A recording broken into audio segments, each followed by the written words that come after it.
Hello and welcome to Call to Arms, and thank you for answering the call. And welcome to another episode of Battlecry, the place where we talk all things Warhammer. Tonight it's going to be Age of Sigmar focused because we are looking at the brand shiny new Lumineth Realm Lords Battletome.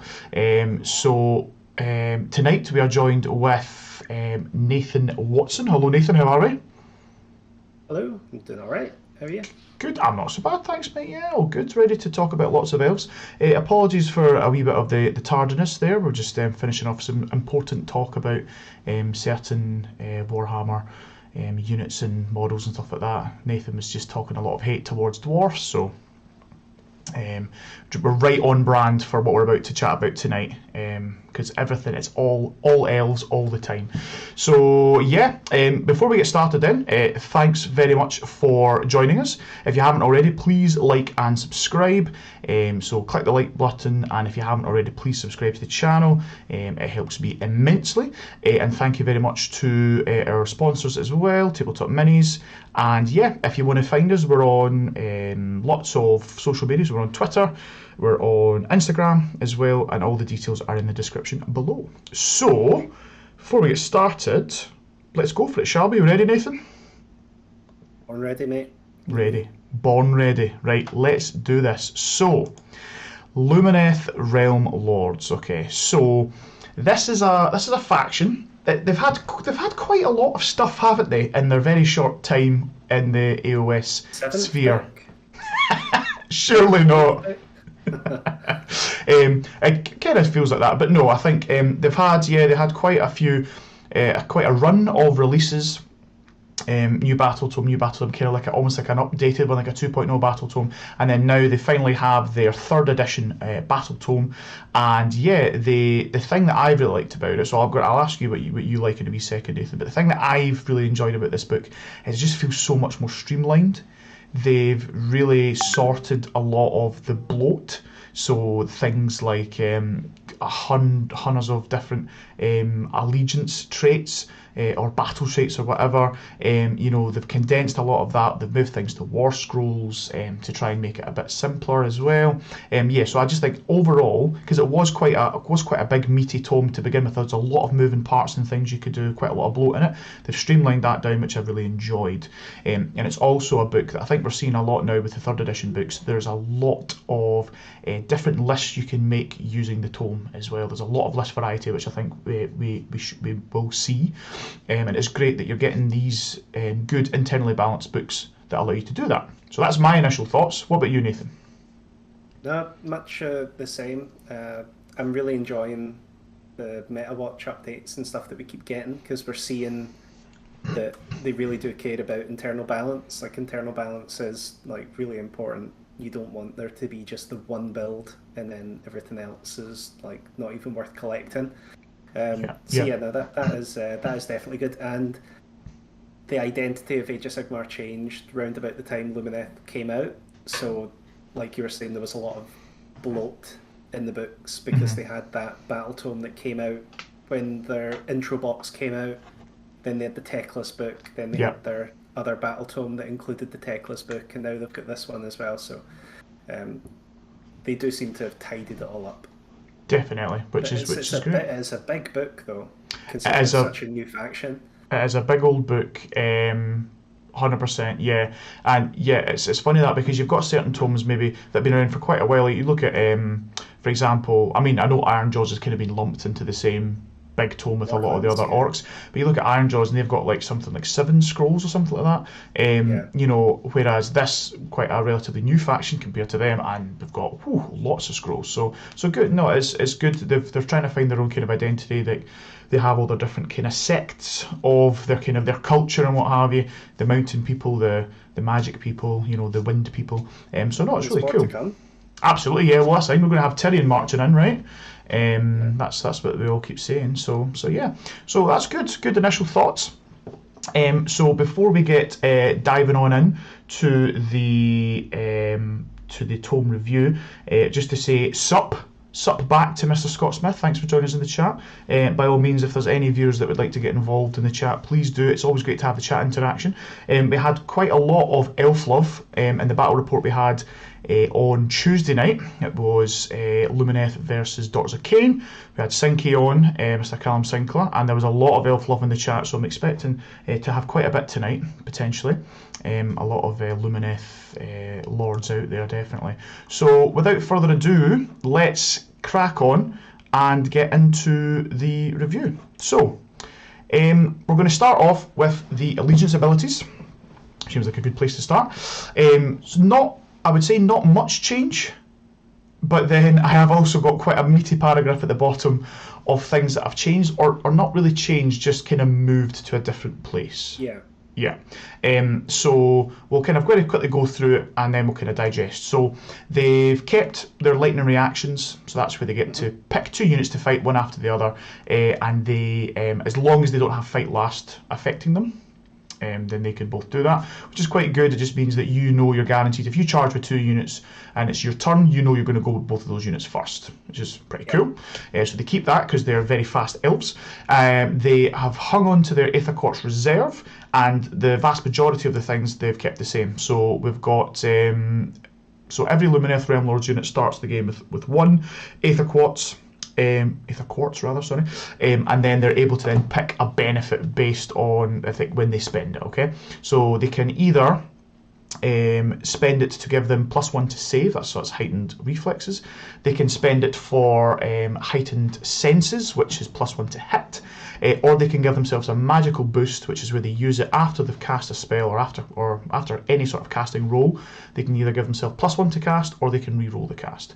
And I believe they can only spend that Aether Quartz once per phase. And once that unit has spent it, it's then that's it for the entirety of the battle. They don't get any more after the fact. So yeah. Then the only other kind of things that I've written on there is the fact that we have lost a particular Aether Quartz reserve ability, which was called Magical Insight, which is where they gain an extra cast from the Aether Quartz. So I believe they have lost that. And then, as I said, the vast majority of other things that we had, they've just kind of been moved elsewhere. So we've got the following traits that have been then moved to the respective units' war scrolls. So the Absorbed Despair that was on the Allegiance abilities before, that's now gone from the Allegiance abilities section. That's now put onto the Sonari Cathalar war scroll. And there's no real change with that at all. She just basically takes the -1 bravery penalty. She can, instead of going on the unit that spent the Aether Quartz, she can take that onto herself, or she can ping that onto another unit, which is cool. Then all the Venari troops, the Shining Company, has been completely streamlined and is also moved onto War Scroll. I think it's a great change because we will kind of talk about it when we get onto those units. But yeah, it's vastly superior in my opinion, and it's just way more streamlined, and yeah, there's no really kind of finicky business about it, which is great.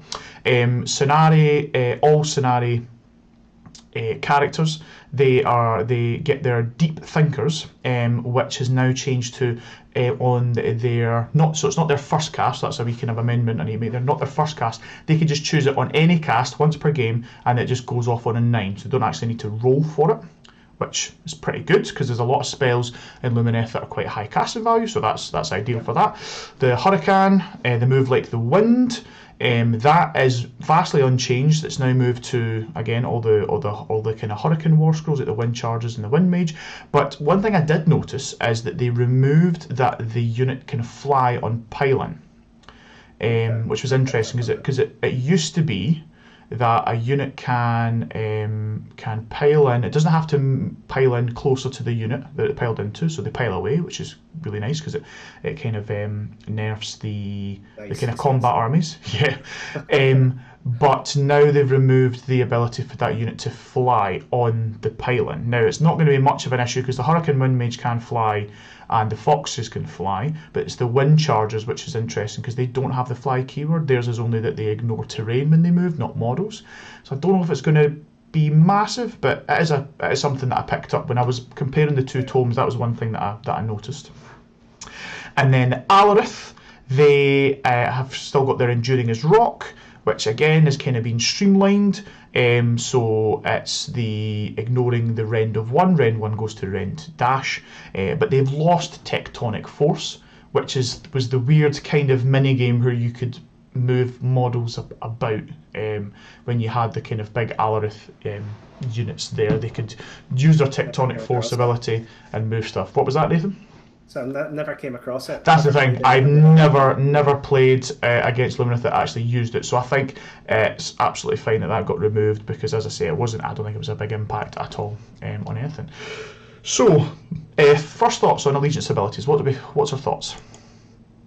The big one for me is the Deep Thinkers autocast on 9. Mm-hmm. Very big. That is big. Yeah, that's huge. And I know that we'll touch on it later, but the Shining Company, like I think that's just like such a good quality of life change for them as well. Agreed.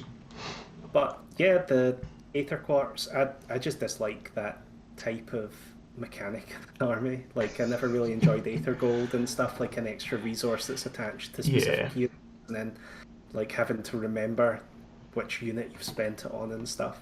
Yeah, it's loads of tokens will find a way that works for them, but personally my mind just doesn't work very well with that. Yeah, it's more bookkeeping, isn't it, on top of an already quite rules heavy faction. Exactly. That you need to remember. So yeah, I mean, and I know Lumineth Bears, they'll love the Aether Quartz and they'll probably be experts on when to spend it. I mean, I know in the Bat Rep there was a couple of times people were commenting saying that you could have used Aether Quartz here for this, you could use it here for this, and here for this, and it's a case of it's like, I think you really need to get some good reps in and knowing about all those resources.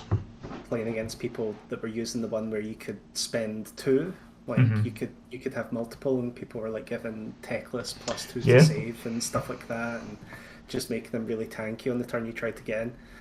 But, not for you. But yeah, so that's the Allegiance abilities. As I say, streamlined a lot of it, and I think some really strong abilities there. That then takes us quite nicely into the command traits. So I've tried to keep it much like the Tzeentch book review, where we can't go through every single little thing. So what I've done is I've tried to pick at least one thing from each kind of type of command trait thing, because you've got Vanari, Cenari, Wind Mage and Stone Mages that can take things. So I've tried to go for one each to just give a nice kind of broad spectrum, and because I think they get 3 each in the book.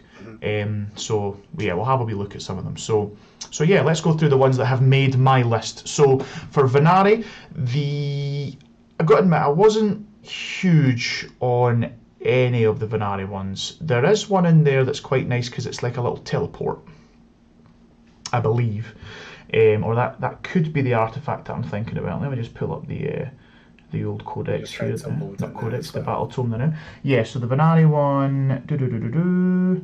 No, I'm thinking of the artifact. No, so the command traits one. I wasn't really hot on many of them. You've got.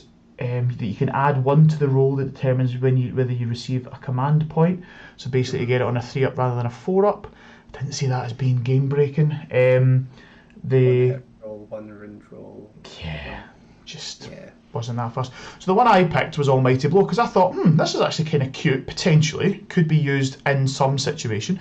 I don't think you're ever going to see it, but I've picked it because I decided to pick at least one. So I went for Almighty Blow, which is instead of piling in and attacking, so this is just on your Vanari hero or whatever, it could be a Vanari Lord Regent or whatever, instead of actually attacking properly, you just roll a dice, and on a 2-up you cause d6 mortal wounds to a unit within an inch. Which I thought, that's kind of cute. It's kind of cute, isn't it? If you've got a character that is in no way going to do any damage in combat, but maybe there's a really big damaging unit, maybe it's Archeon, maybe it's who are the whatever. Heroes?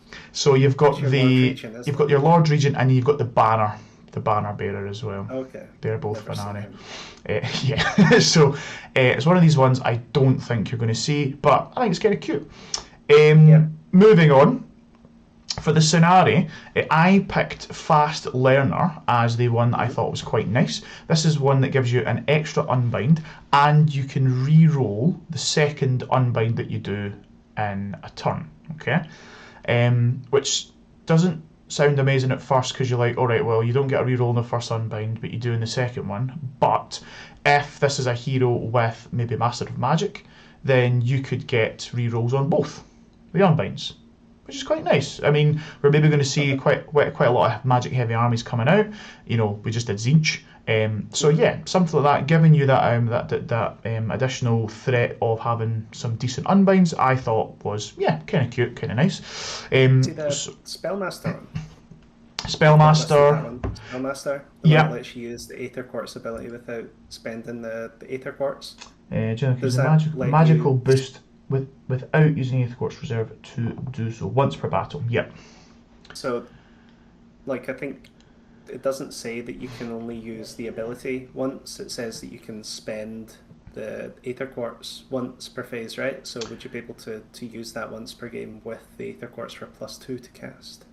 Okay, so once per relevant, because he's not actually spent it without using Aether Quartz Reserve to do so. Yeah, potentially. Yeah, so you could get somebody just for once per game, give a wee +2 to cast. Yeah, or +1 reroll, potentially. Yeah. Again, it's one of these ones where I don't think it's particularly strong that you'll see it in many lists, but again, yeah, it's good to mention as a potential wee bit of tech.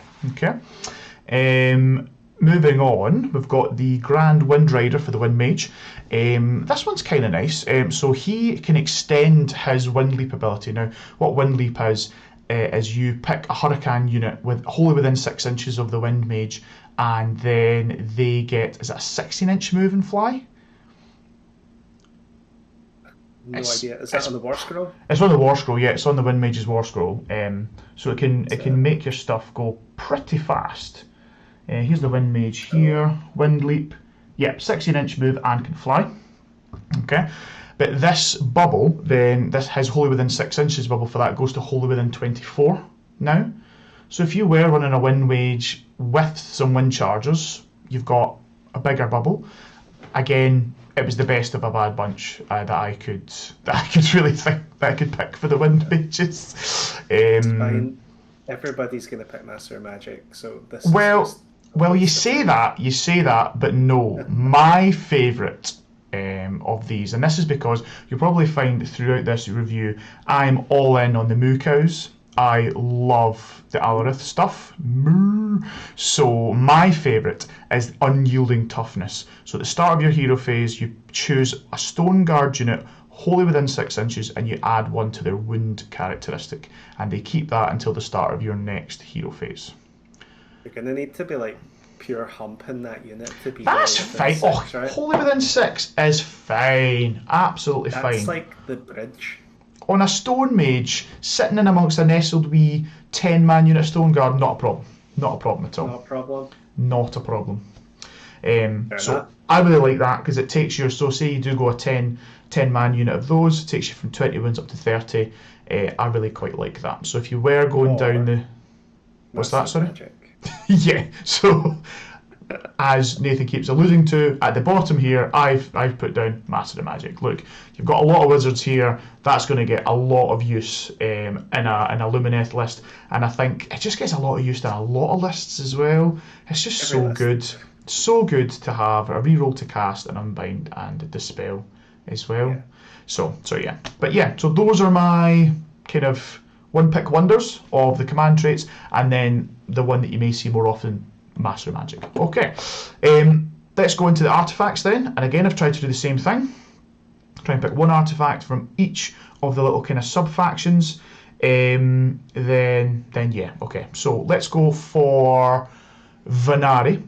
So the one that I chose for this one, now this is the one where I was getting mixed up. There is a wee artifact for a cheeky teleport, or there's this one which is the St. Louis Amulet, and it can allow the bearer to run and charge, which I think is quite nice. On a Vanari Lord Regent, I think that could be money because he moves fast. You give him an auto 6 run, he can just go wherever he wants kind of on the table to tie something up or to get on your back objective, and he is kind of killy, so he could maybe snipe a weak hero, snipe a wee a deck chair sitter unit in your back lines. I think it's quite nice. So that's what I picked for that. The other one that is there is the one, the Waystone. So you can teleport. I didn't see that as being huge because you could also just get that from the spell. Potentially the spell, yeah. Or if it's the vanilla region, he gets that distance when he just retreats out of combat anyway. Like, It's just the more than 3 from all enemy units. yeah, which is You're nice. gonna be able to sneak him into some Yeah, places. you could, like go for a little backfield hero with absolutely. your Lord Regent. Yeah, no, 100%, yeah. So there is options there. It's kind of nice. Again, these ones that I'm picking, I don't know if you're going to see, because. In fact, it's pick a point the battlefield within 12. But that's the thing. That's the thing. Yeah. It's not even like woo far away. It's table. just you move 12 inches from there to there, which the Venari Lord Regent can do anyway. He just retreats out of combat. He moves that distance and has to stay outside of 3. So that's why I didn't pick it. But yeah, anyway, it's just a kind of a weird artifact, that one. Next, we've got the banner in better places. I don't know what this banner war scroll is. But... Well, we'll get to the banner war scroll. Oh no, we won't, because I haven't added them in. But yeah, so Scenari. Can you tell that I couldn't? Pick one. I couldn't pick one for the Scenari because I think they're all quite good. I think they're all kind of nice. So the 3 for Scenari. What's that? I'm saying they're decent. Yeah, so with the 3 for Scenari we've got Phoenix Stone, which is basically you just save a hero from death. Okay, so when the hero dies, as long as the bearer of the Phoenix Stone is within 12 inches, on a 3-up, the bearer doesn't die. So the last wound that they would have then taken off to then kill them, they keep that. They then negate all damage that was coming into them at that time, and then they get D3 wounds back. Okay, so this is for any hero though, so this can work on Teclis, which is huge. Could you imagine, like, if your opponent's putting everything, like one shooting unit, everything into Teclis, it kills him, but actually 67% chance he doesn't die and he's still there for another full turn. So that could be pretty big. Huge. Yeah, 100%. But it is dependent on that rolling of the 3-up, and it's a once per game artifact. And it's on presumably a small, easier to kill. Correct, because you can't use it on themselves. Correct, and as far as I'm aware, the only Scenari hero that you have is the Scenari Cathalar. Oh no, sorry, you've got Enlighten. Oh no, there's 4. They've got Scenari Enlightener. You've got the Caligrave and the I can't remember the other one. The pre-game setup one as well. So you can put them on slightly tankier Scenari people, but yeah, you're right. If they just shoot that one, then boop, then it's not much of an issue there. But I still think it could be quite nice. Then we've got Silver Wand, which I've just put in Arcane Tome 2.0. It's Lumineth's version of Arcane Tome. It gives them an extra cast. And take it on one hero and take Arcane Tome on another. Yep, exactly. Yeah, so you can get 2 casters, or because I don't think there's really any 2 casters in the book.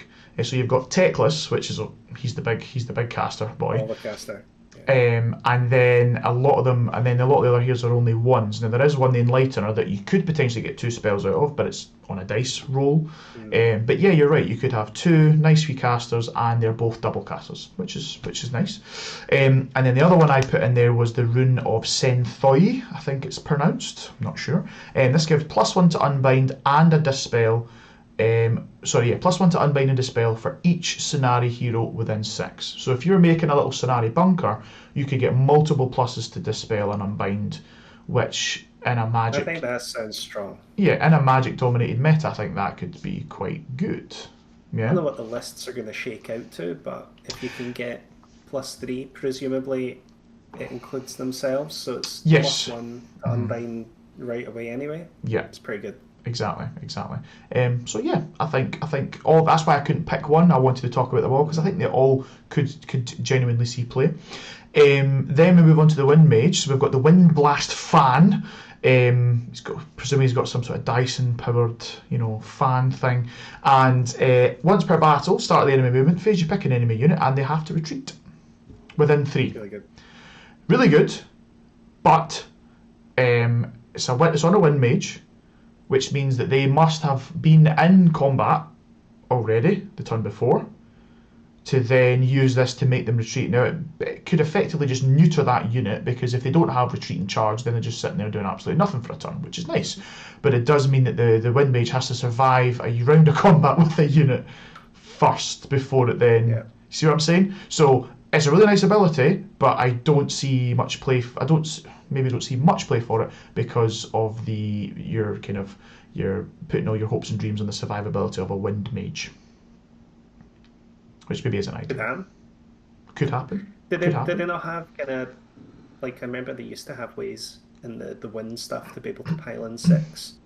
But you're absolutely you're right. So if it's combat, then if you're piling away, but we don't have any. You know how the Severith and the Foxes, like, or I think it was just Severith. The unit could only pile in 1. There's nothing like that now. So you can pile away from the unit, but the unit will still get a 3-inch pile in towards you.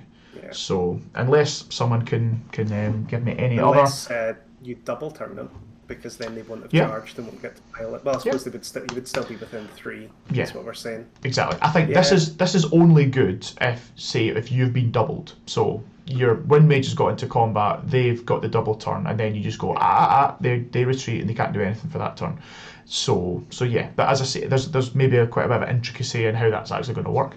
And then we've got, last but not least, my favourite, Stone Mage. The Molten Talisman. This gives +1 to wound rolls for Aelves units wholly within 12 inches that did not charge.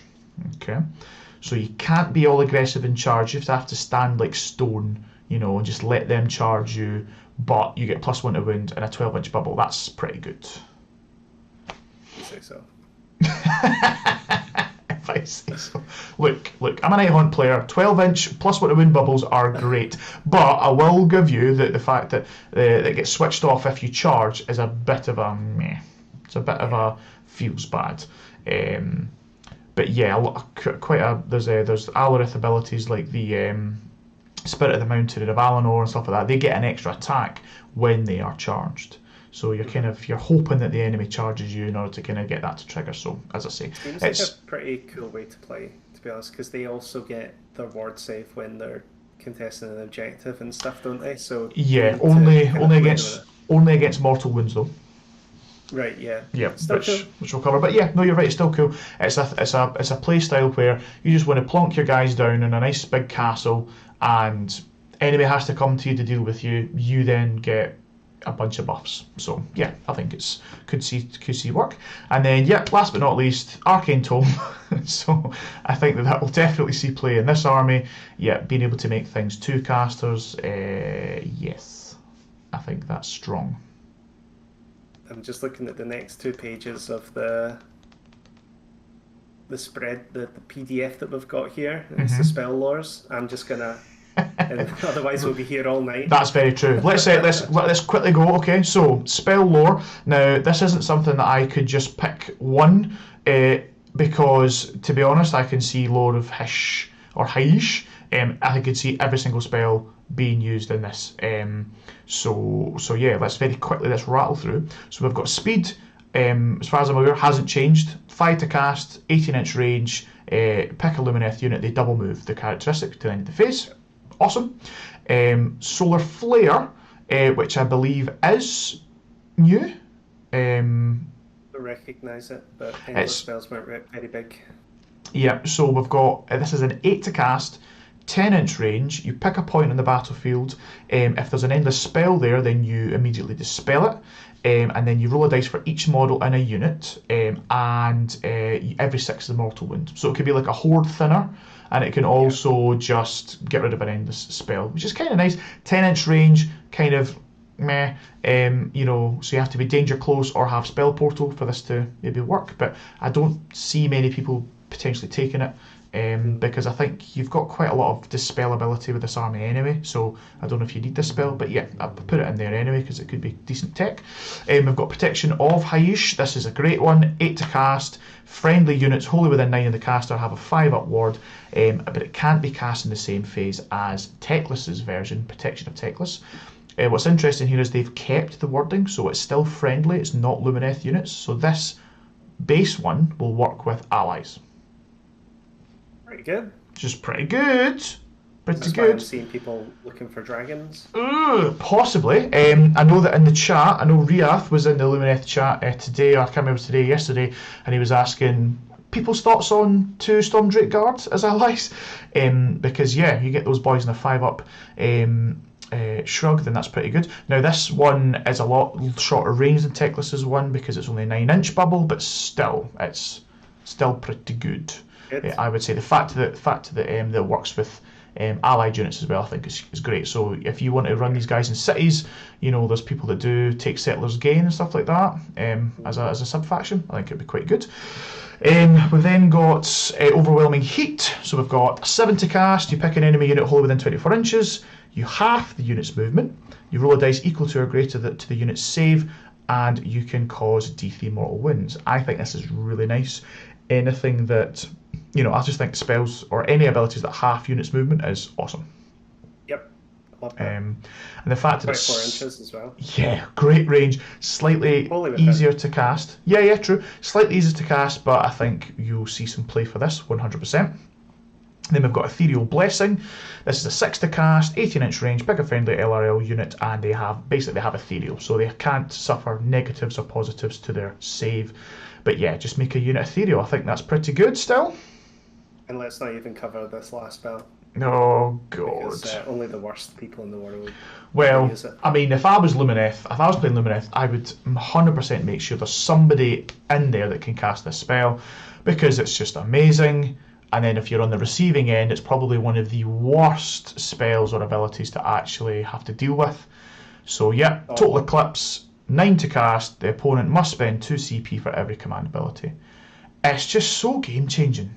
It's like so brutal, because in your head you kind of just think that, well, you know, CP can be kind of easy to get. You've got your heroic actions to get them on a 4-up. You can maybe take Warlord to get extra CP and stuff like that. But see, when you're actually faced with it and you're like, right, I need to think out this entire turn and decide whether I'm going to use these 2 CP that I have.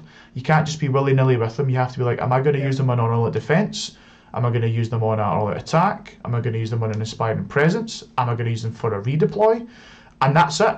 Like, if you've got 2 CP left, that's the one ploy you have in their turn, and that's it. And then it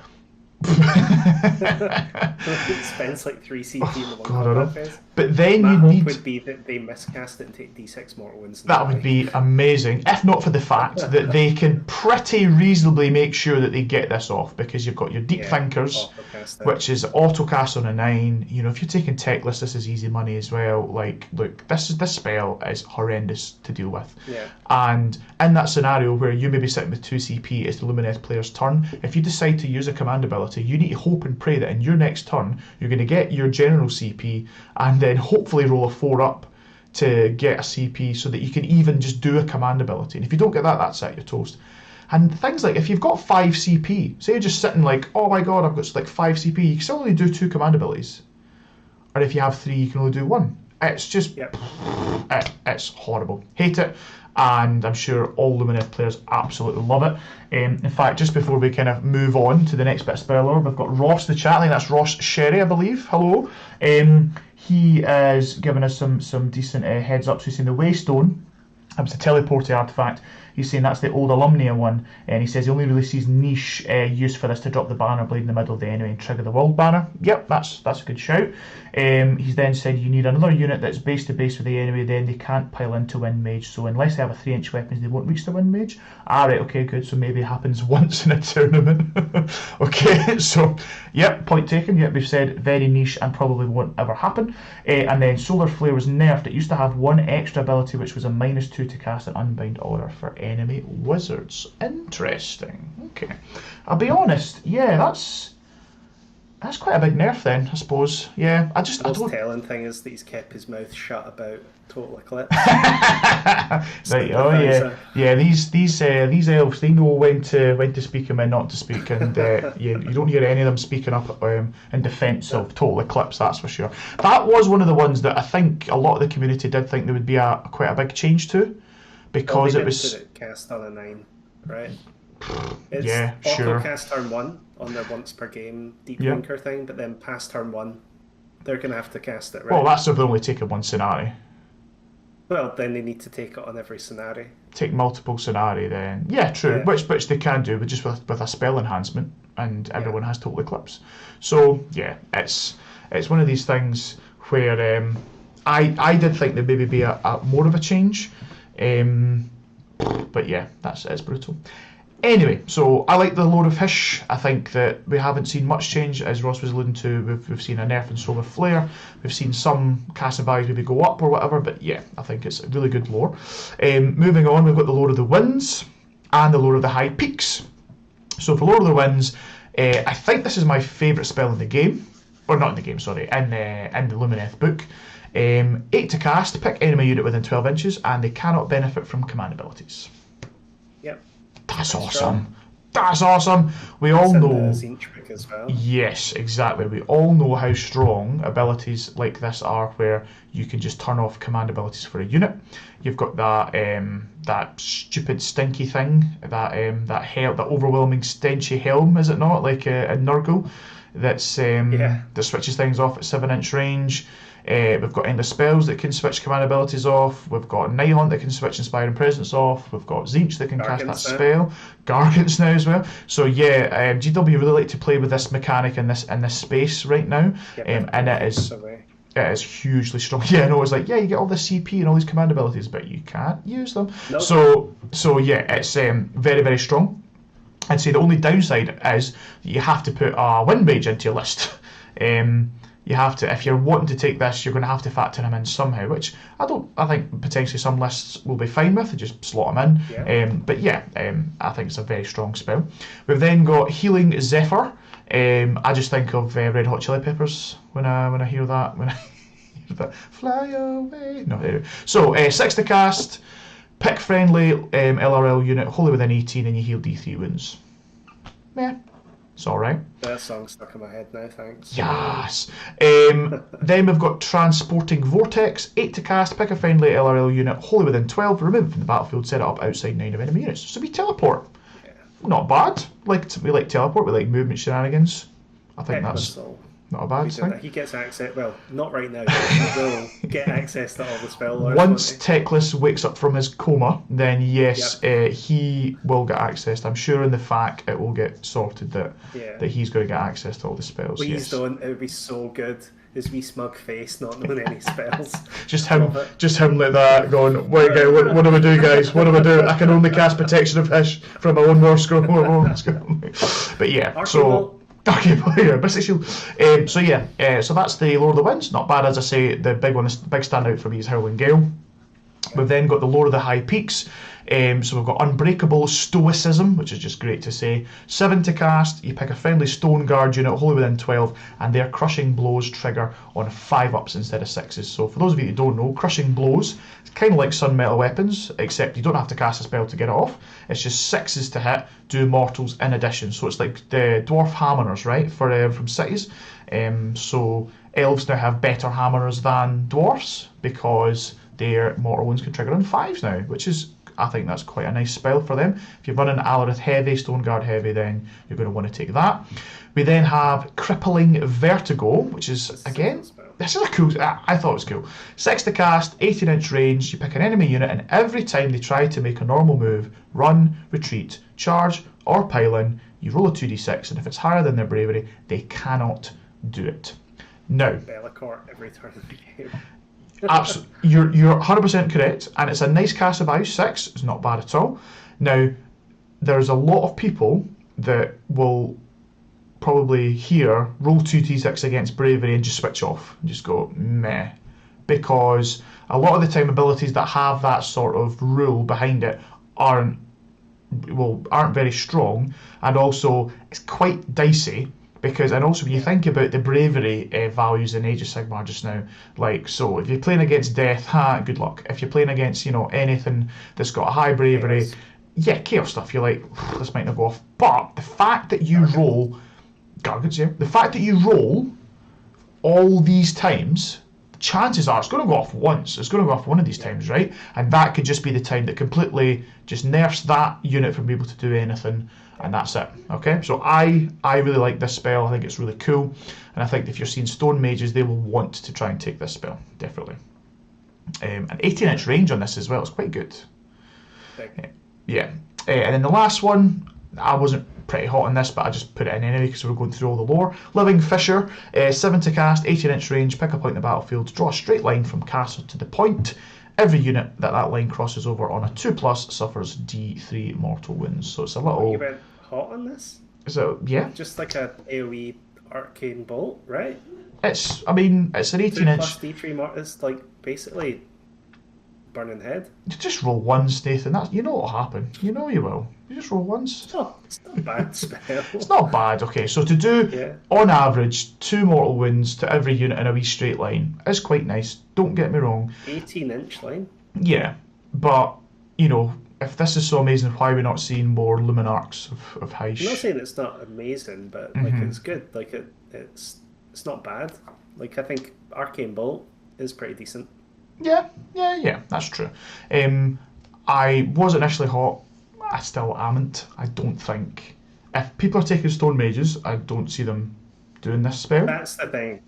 If you've got Teclis in your army and you've got an extra wee spell cast, then I can see you maybe doing like an Arcane Bolt, Living Fissure, 2d3 mortal wounds. Yeah, that's pretty sweet. Not bad at all. So yeah, that's the spell lore. Thoughts overall? Yeah, like it's a magic book. Like we were going to see some decent spells, some jank in there. Yep, absolutely. Like I think Crippling Vertigo and the Total Eclipse just have so much NPE ability in them. Like it's just going to ruin people's days. Correct. So, yeah. I think that we should start like carrying out acts of violence on Lumineth players whenever things like that happen. Like they need to have an equally bad day somehow. Well, we could just get them to play you, Nathan, and they'd have like the worst day ever, right? Yeah, like just send them all to me. I'll just absorb all that negative. I was going to say, for those of you who don't know, NPE stands for Negative Player Experience, or Nathan Playing Experience. The exact same thing. Anyway, right, so that's the spell lores. Let's move on to the nations. So we have 6 great nations. I've managed to squeeze all 6 on, so let's just rattle through them. So we've got Ymetrica, so that is all Alarith units that have the Enduring as Rock ability. Instead of only negating -1 rend down to dash, they can negate -1 and -2 rend down to dash, which I think is very, very strong. Good. Yep. So they can't get better than a 3-up save though, right? So exactly. Basically a 3-up save, ignoring round 1 and 2. Correct. Yeah. That's decent. Which is great. Decent. Yeah. We've then got Sire or CR. That's units start with 2 Aether Quartz, which is all right. There's no ability here for units to spend multiple Aether Quartz in a phase, which I think used to be something that Lumineth could do. I do remember people pop double +1. Being able to pop both, but yeah, that's it. So you know that you've got double the use out of your Aether Quartz over the whole course of a game, which is not bad. We've then got Iliatha.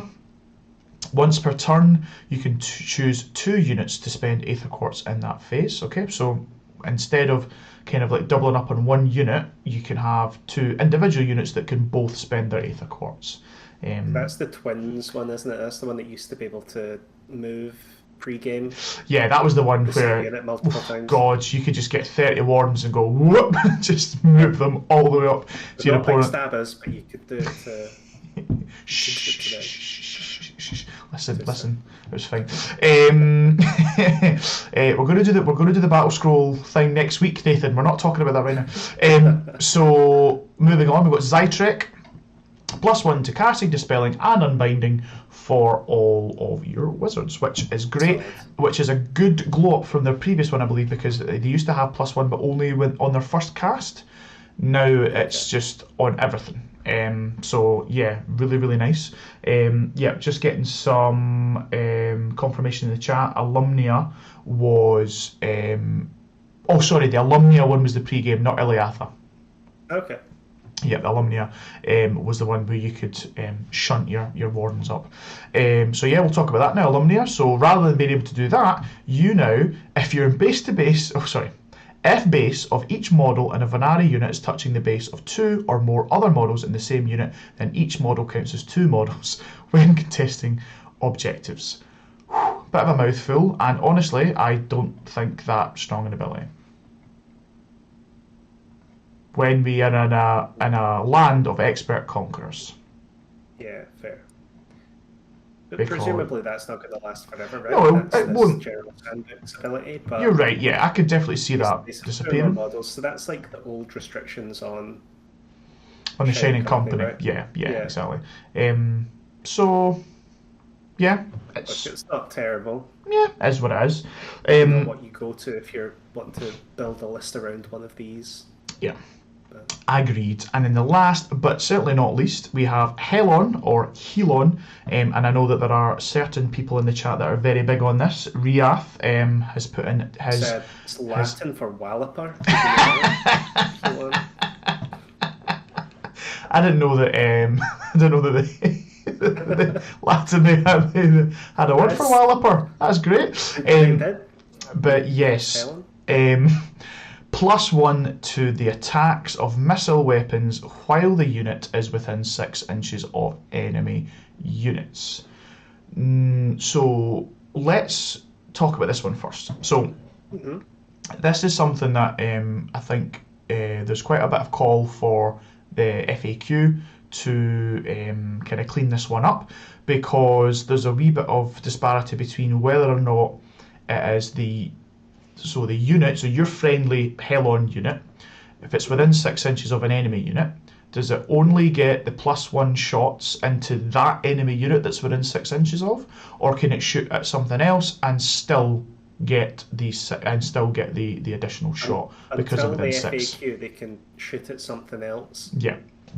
Which is how I would read it as well, because there's no sort of stipulation in there saying that they have to target that unit. But it's amazing for this next bit that we're going to talk about, Nathan, which is our old pal Kronspine. Yep. And I believe that when he goes wild, he's treated as an enemy unit. So you could, if you wanted to, load up on Sentinels, our old pal Sentinels, which are still very much viable in this book. You could load up on them. You could make sure that your Kronspine goes wild by, I don't know, like suiciding your character that he's bonded to, and have all of your units within 6 inches of that Kronspine, and then they get double the shooting output for that turn. Which seems like a bit of an issue for me. It's pretty decent. Is that a bit of an issue? I think it's a bit of an issue. Yeah. Until the FAQ, it's going to be horrid. Yeah. After the FAQ, when they fix it, like, it might not be that good. It's good for Unleash Hell. Yeah, true. So I think for this one, so if they do make it so that you only get the extra shots against that you're within 6, then you've got that little Unleash Hell. When they charge a Sentinel unit, they're putting out double attacks. You can maybe have some play with Wind Chargers, because they've got the speed to be able to move up, be within 6 inches of a unit, and then kind of unleash double the shot. Not double, sorry, but an additional shot on top. So yeah, but for me, the biggest ones in there probably are Eumetrica, Zytrek, and Helon. Those are the ones that are on my radar in terms of probably the ones that we would see the most at competitive play, Sigmar. Yeah, no, I think they definitely look like the best ones. Yeah. I mean, as you know, I'm very hot on Eumetrica because of the cows. So there's a lot of Rend 2 kicking about. So that's gravy. Rend 2 to dash. That's good. I think that's huge. That's amazing.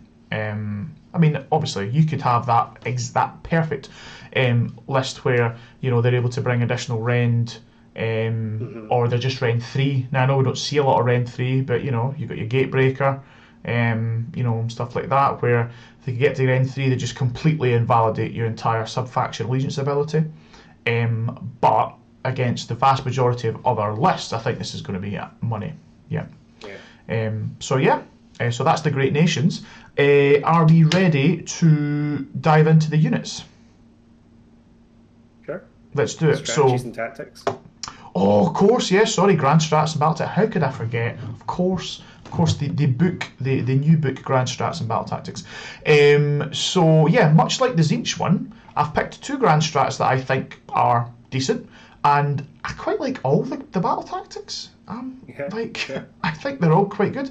We'll run through them, and you can tell me which ones you hate. But yeah, no, I think they've all got play. So for the grand strats, we've got scenario illumination. You have to have a friendly scenario unit in each quarter of the battlefield. So as far as I'm aware, the wording on this is exactly like Show of Dominance. Yeah. So it's the Lumineth version of Show of Dominance. So I don't know why you wouldn't just. Yes. That's the Scenari heroes. So not the units or anything, just correct. Not actual like troop units or anything like that. So it is dependent that you have to keep one of those slightly more fragile heroes alive. But then I don't know why you maybe just wouldn't take Show of Dominance, because that's just battle line, right? Yeah. Yep. Okay. But yeah, I think that it's still pretty good. In comparison to all the other ones, I think that's still one of the best of the grand strats. And then my personal favourite, Alarith Aftershock. 2 or more friendly Alarith units contesting objectives at the end of the game. So they don't have to be controlling, they just have to be contesting. Which strategies that just like if you go second turn 5, you can just you just get them. What do you mean? What do you mean? You just get it. They're the best. They're the best grand strats. But yeah, those are the 2 that I quite like. The other 2 I'm not pretty hot on. The one that's like Vanari Assault, and you have to I can't even remember what it was, because I just read it and my eyes were bleeding because of how bad I thought it was. But yeah, so those are the 2 that I think are good. And then in terms of battle tactics, are you looking up that one? I've just got so what was it called? I think it's Vanari Assault, yeah. And the battle ends if there's 4 or more Vanari units on the battlefield and the model picked to be your opponent's general has been slain. Cool.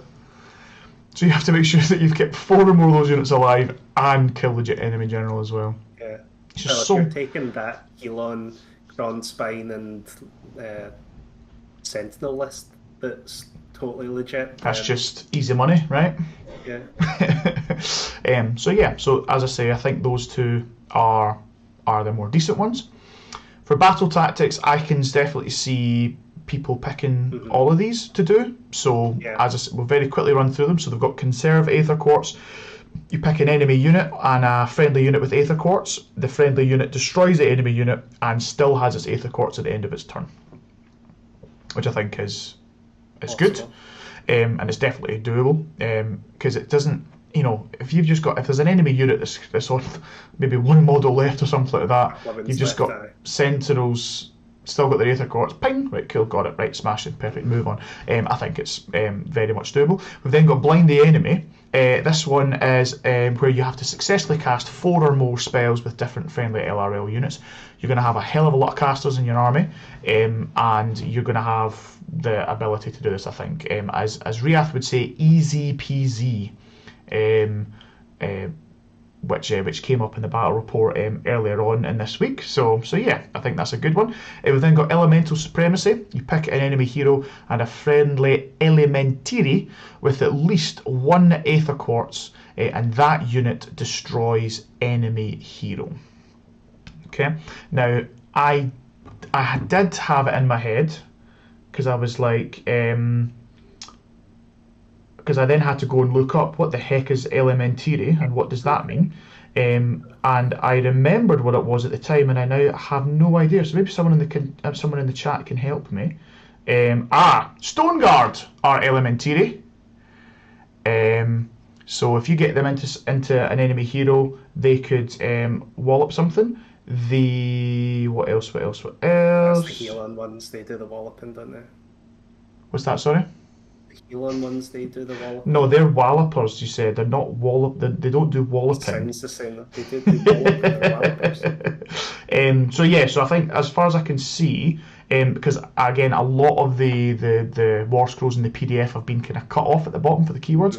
The only keyword that I could see for Elementiri was the Stone Guard. So that's just kill a hero, basically with your Stone Guard squad, which I think, again, that's more. Obviously, this isn't going to be a great one if you've not taken any Stone Guard, but if you have, then I think, easily doable. We've then got Hish or Haish Made Manifest. If you've got 2 or more endless spells on the battlefield under your control at the end of your turn. I think Just search the that's keywords, by the way. Stone Guard, Stone Mage, Wind Chargers, Wind Mage. all cool. So the Theory. the stone troops and heroes and the wind troops and heroes. Cool. Yeah. Okay. They have the keyword on the app anyway. Fantastic. Okay, cool. So that's not bad. That cool. Well, you can have some wind charges. They could snipe an enemy hero potentially as well. That's not bad. And yeah, this one here, just having 2 endless spells, I think that's pretty decent. Yeah. Under your control. Yeah. Yeah. Just cast 2 endless spells. You're golden. And then the last one, ignore the odds. Friendly LRL unit within 1 inch of enemy unit. The enemy unit gets destroyed, and the friendly unit does not. So they're achievable. You have to have been in combat already before you can then pick it. But yeah, so I think they're all achievable. I think you're obviously still going to be leaning on some of the main core or the main General's Handbook ones. But to have the ability to have these ones to sprinkle in, I think is pretty decent. And there are some of the ones here that maybe there won't be any interaction with your opponent. So they're obviously the best ones to have. Moving towards a magic meta, I would be weary about the ones where you have to cast spells. Just because you're going to have to pick that before. So like the Hishmade manifest ones, you pick 2 endless spells that are on the battlefield under your control. Yeah. So you need to pick that at the start of your hero phase. So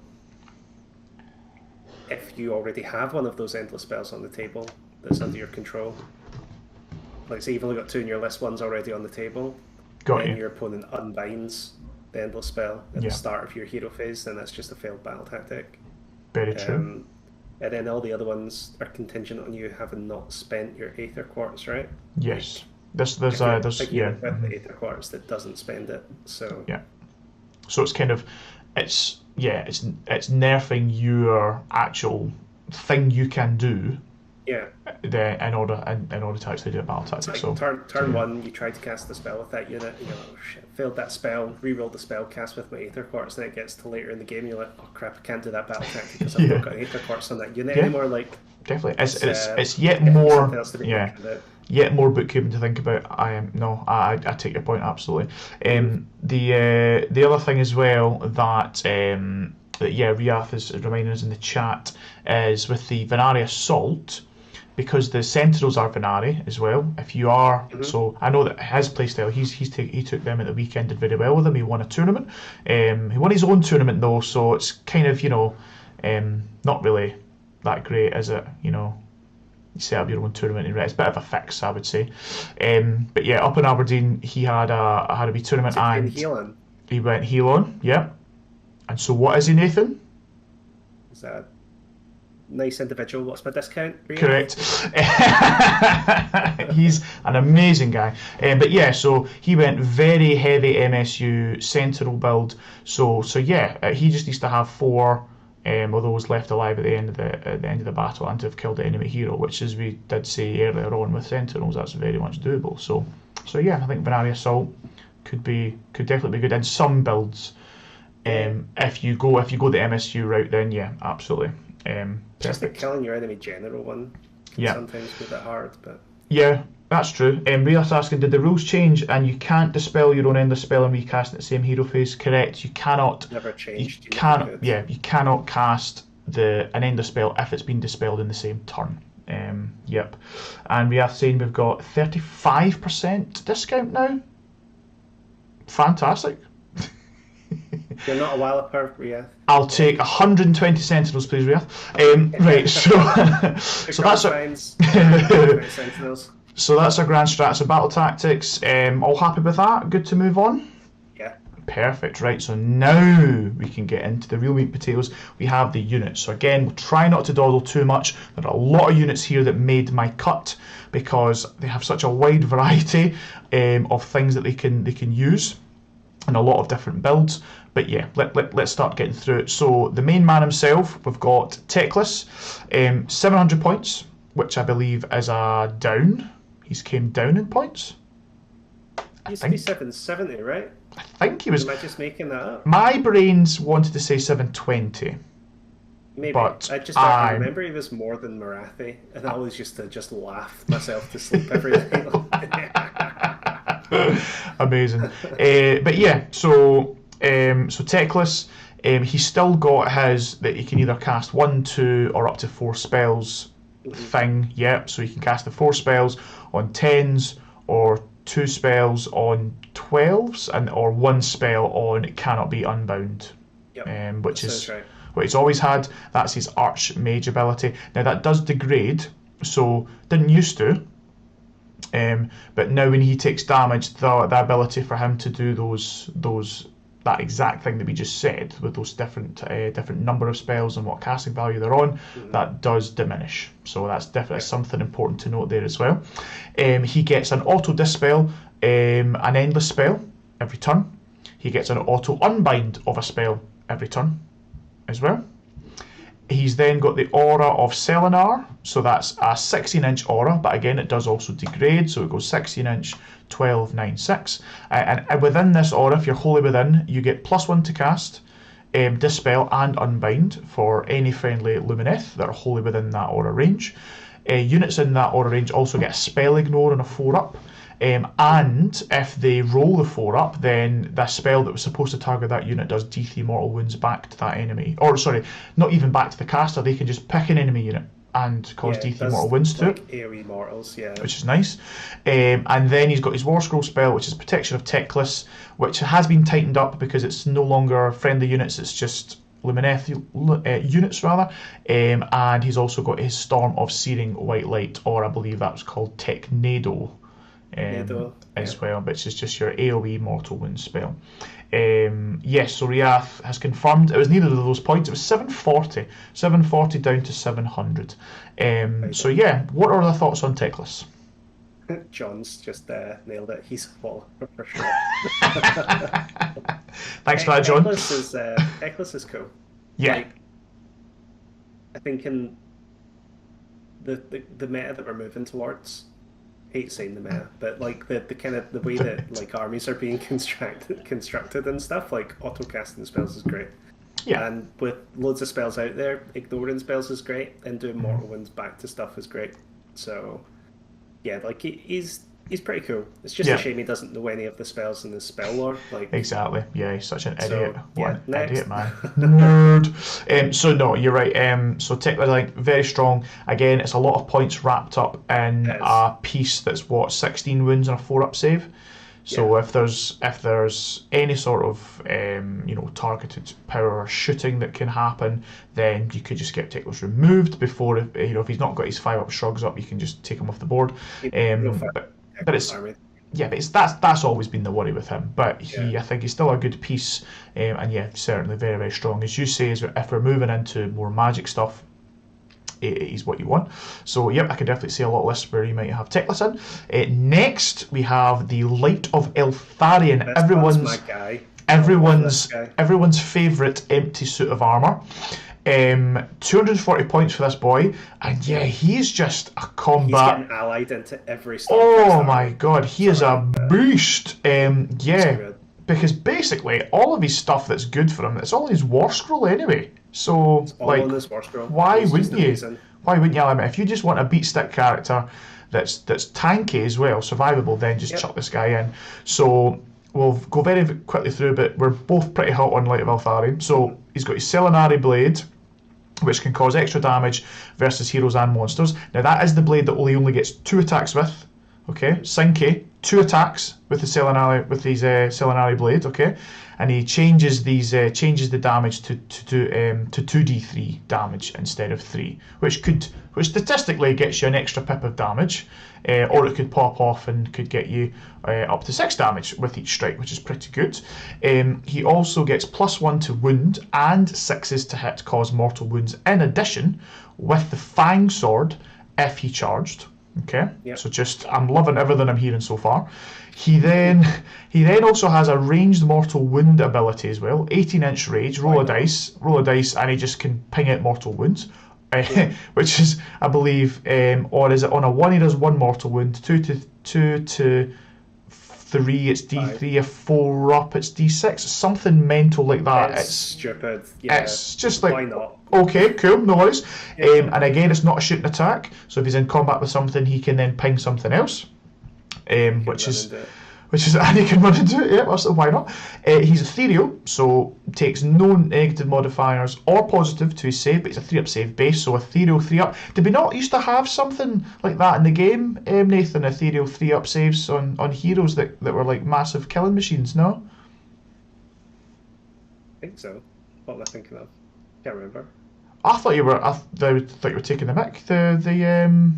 The artifact that you would put on any combat monster and make them a 3-up ethereal. Crap, the what's it called? What was that called? Cannot remember what it's called. So I used to use the cloak ethereal amulet. Ethereal amulet. There we go. So yeah, amazing. So he's got an ethereal amulet. Why not? He also halves all damage, rounding up as well. Cool. He's just amazing. And he ignores. I'm not done yet. Hold on. He ignores negative modifiers to hit. Yeah. And 6s to hit explode. Cool. All in a lovely little package of an 8-wound hero for 240 points. I think this guy is amazing. So cool. And as you said as well, even if he's not in Lumineth lists, which why wouldn't you? I think ally, he is very tasty, very very tasty. 140 points. He's gonna get stuff done. 100%, definitely. And again, it's just such a... Mike Callahan actually allied him into a Cities list or a Stormcast list back in the day when he first came out. That's right, yeah. He was pretty decent. He did well with him. He looks really good now. He has blown up. He's now a shining beacon of he will just he'll mess you up. So yeah, really like the light of Eltharion, and I think you will see him in a lot of lists. Next, the Venari Lord Regent. Now, we did already see this guy in quite a few lists. He was just a great, fast caster, kind of support piece. The biggest thing for him being that his War Scroll spell, the Greater Power of Hish, or Hish. Right. So he picks D3 units, and they get their Sun Metal weapons trigger on 5s instead of 6s. So still really good. So he's -1 to hit. He gets a permanent +1 to cast his Greater Power of Hish spell, as long as he has that Aether Quartz reserve. Okay, so as long as you don't spend it, he's got a permanent +1 to cast that spell, which is a 7 to cast, and as we said, D3 units wholly within 18, which is a huge range, they get their Sun Metal weapons trigger on a 5. So just a really nice support piece for if you're taking the Venari stuff that you want to get those mortals on 5s. I think that he's a good take. What's your thoughts? Yeah, he's good. Yeah.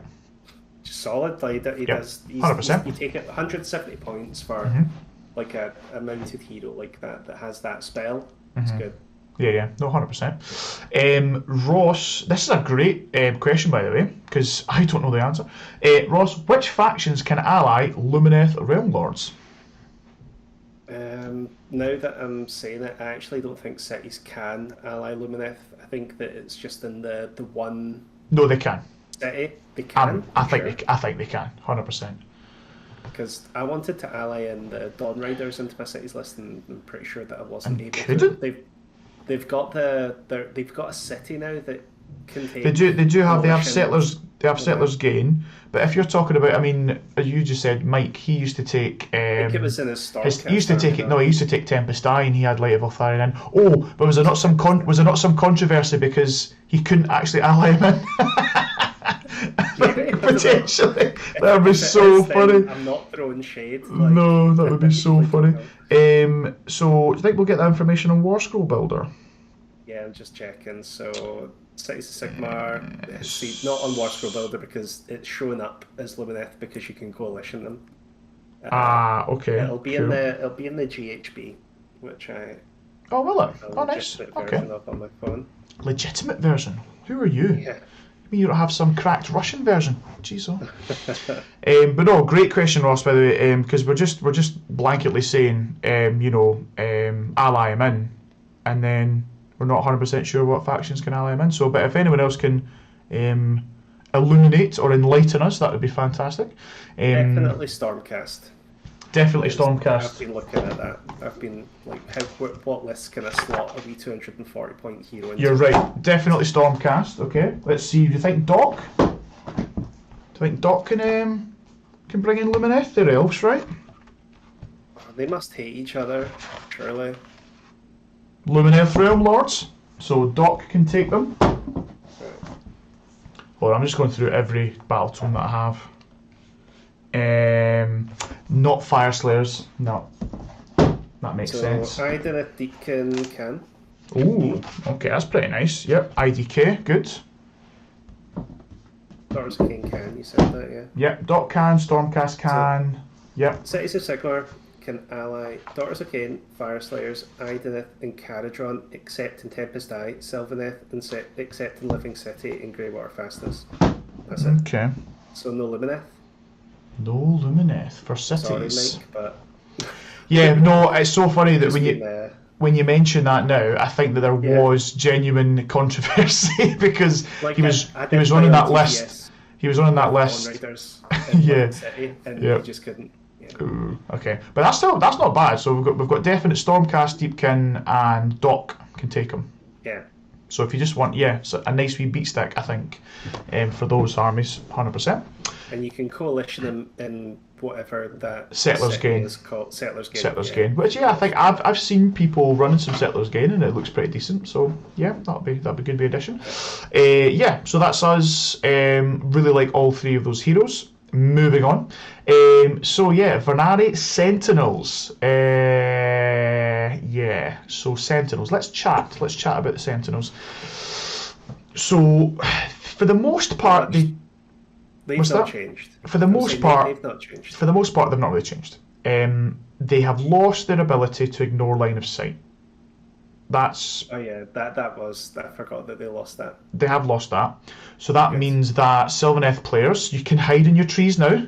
Okay, if we've got your any sort of line of sight blocking terrain and any sort of maps and whatever, your tournaments, then that can also work. If you've got any wild woods, then that's fine. You can hide in them. But yeah, I don't think that's. I know people hated it, but I don't think that's it's definitely not. It's not nerfed the unit. It's not meant that you can't take them now because they ignore line of sight. All you need to do is look over your shoulder at the table that you've got set behind you, and that's why. Nobody really plays with a lot of line of sight blocking scenery. That's like we should. Yeah. Like we really should. There should be alleys to shoot up. Like you should be able to hide. But yeah, for some reason, for Age of Sigmar, nobody really commits to making sure that we've got line of sight blocking scenery. Like at Warhammer World, they make sure there's a wildwood on every table. Exactly. So it's really the way the game is meant to be played. There should be line of sight blocking scenery, but as long as there's not, they're just gonna. Yeah, they'll be fine. Exactly. They'll run rampant definitely. Yeah. They lost a wee bit of range on their lofted shots. But don't worry, because if they're within 6 inches of another Sentinel unit or within 6 inches of a Ballista unit, they'll just get that range back. So that was one thing I forgot to check. They used to have a spell that increased the range of their shots. Is that gone? I think it was just Speed of Hish people would do because they just then move another 6. Yeah. I could have sworn that there was something used to increase the range of. There was a spell, possibly. Yeah, it's not something that I've come up against. I do know that when I was factoring in, so what's the Sentinel threat range? I had to factor in Speed of Hish because they could cast that and move double move. That might be what I'm thinking of. So it could have been that. They still got weather table. We still have the Sun Metal bows, so 6s to hit are a mortal wound. Now a big thing that we need to talk about here that they've lost in terms of synergy is we no longer have Lambent. Well, we don't have Lambent Light as a spell, which was in tandem with Sentinels was insane. So Lambent Light used to be a spell that you could take, and it was you put it on an enemy unit and you reroll all hits against that enemy unit. Which obviously for Sentinels, you're casting the power of Hish on them to get their Sun Metal weapons triggering on 5s, and then you're just fishing for those 5s and 6s. So you roll to hit, then you reroll again, and that could cause an insane amount of mortal wounds to a single target. So that's now gone. So now it is just straight up, you just need to roll them 5s and 6s, okay? Now the funny thing is that their Sun Metal weapons aren't just on their bows, they're also got mortals in combat as well. Stabby lads. Which is hilarious. So Sentinels are now kind of like, they're like just like Sentinels and Wardens in the one package because I think they get 2 attacks each. So They get to fight within half an inch of a unit that's of a model that's within half an inch at the moment as well. Yeah, because So, they're got. Yeah, so you're just like, yeah, I'll just rattle off some bow shots at you, and it's like, oh, if I've not quite finished you off, I'll just charge you as well, and just hope I get 5s and 6s on the hits. Like, it's insane. Oh, good, we've got something. Yeah, Guiding Flurries was the spell, apparently. It was a spell for +6 range. +6, range on that. Interesting. I've never ever come up against someone that used Guiding Flurries. But yeah, there you go. Perfect. So yeah, Sentinels, I think, are still well worth their points, and you will see quite a bit of them, I reckon. And I know that opponents up in Aberdeen at the weekend there saw a lot of them, thanks to Riath and his 70 Sentinel build. So yeah, that's definitely getting work done. We've then got Venari Wardens, so 150 points again for 10. And sorry, I should have mentioned, like, these are, like, all the units are wizards as well. As long as they're 5 or more models in the unit, they're wizards. They get 1 cast and unbind, and they all have Power of Hish on their war scroll. 1 cast, 1 unbind, and so the Wardens are kind of, they lost a wee bit of something. There was a Mortal Wound flask that the leader could chuck out to a unit. They've now lost that, but they're still pretty much the same. I must say, pretty much they're exactly the same apart from that change. Still got Power of Hish. They're still battle line. They still make another either Sentinels or Dawn Riders unit battle line. So for every Warden unit you take as battle line, you can take one of those units as battle line as well. So I think that's the reason why you'll see them, because they make good screens, they make good guys to sit on points, and they also unlock your things as battle line. So there we go. And to be honest, they can take quite a bit of punishment, because they've still got Aether Quartz to give them +1 to their save. They can also all-out defense on top of that as well, and they could be sitting on cover. These guys could be on a 3-up save ignoring 2 rend, potentially. At -1 to hit because they're in Shining Company, which is something, again, I forgot to say about the Sentinels. As long as so they've streamlined that now, which is great. So as long as each model in the unit is within 1 inch of 2 other models, then they're just -1 to hit, which is awesome. So they don't lose it when they charge out of it. Now they don't only be able to pile in 1 inch if they maintain Shining Company. It's just all totally changed. I think it's an amazing ability. And as we've seen, for those of you who have not seen the battle report that we did on Tuesday, try to swing in with Morathi into a unit of 10 of these boys. Me and Sinky were both just like, it's fine, I'll just take them off, absolutely fine. Turns out, -1 to hit, and ignoring rend and what have you, it's pretty good. And it has a big impact. So yeah, I still really like these guys. I don't think you're going to see them in the big bricks that you saw them. So that Alumnia sub-faction that was, you take a 30 of them, you just ram them in your opponent's face with the pre-game move. I don't think you're going to see that kind of build anymore, but I think they can still do work. And yeah, they're just a really good unit. They're pretty decent. They do what they do. 150 points. Yeah. Not bad. Not bad at all. Next, we've got the Dawn Riders. So interesting, 140 points for 5. They are also a wizard, and that is, now it says 5 or more models, it should say 3 or more. That's my bad. That's a wee amendment I need to put in there. And I've said, no change. They've got basically all the exact same rules, and again can be battle lined with Wardens as well. So it's 3 or more models? What's that all about? They come in units of 5, right? Yes, but I'm pretty sure because so the other units come in 10s. So if you lose a few models, they still become a wizard. I think they still have that ability for the Dawn Riders. So if you lose a couple of horses, then you're still a wizard. Is what I meant. Yeah, okay. I think that was the intent. So yeah, just a really nice fast unit. You can outflank them. You can use them to easily grab things like Desecrate as a battle tactic, or get into opponent's backfield with them, especially if you do Speed of Hish on them. They move 28 inches before the charge. So yeah, I think they're a decent wee all-round unit. You can screen, they can run out and get stuff, and yeah, they can do it. And then against 1 wound models, they are money, because they get so many additional attacks. Yeah. So I came across a Stormcast list at 6 Nations that had allied in a couple of these, and I was playing the horrors. Yeah. I completely estimated them, but that's the Dawn Riders' dream. Chewed through the horrors. It was 100%. really, really good. That's why I walked away from that going, God, I need to ally in some of these Dawn You get some Dawn that you can't have. No, 100%. They're good. 100% as well. I played Stu West of Northern Invasion. We had a game recently, a wee one there, and he took what he thought was a fluffy narrative list. Right? He had a lot of Dawn Riders. I think he had 25 in total, 2 10s and a 5. And he rinsed my Bladegeist Revenant build list, which was like 60 Bladegeist, because the unit of 10, I mean, I know coherency was a bit of an issue, but he still were able to get maybe 7 or 8 Dawn Riders in.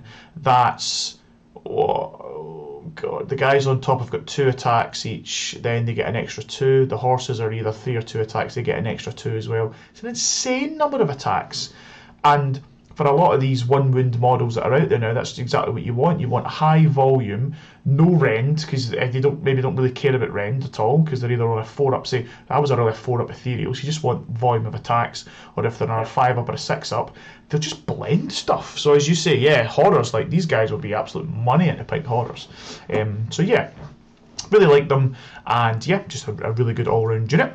The next Vanari we have is the Star Shard Ballista. Got a wee bit of a glow up, I feel, the old Ballista. So I think we might see a bit more of them. So 130 points. Now they used to have an extra shot if it didn't move, but now it's just baked into the profile. They have 3 shots now, which is cool.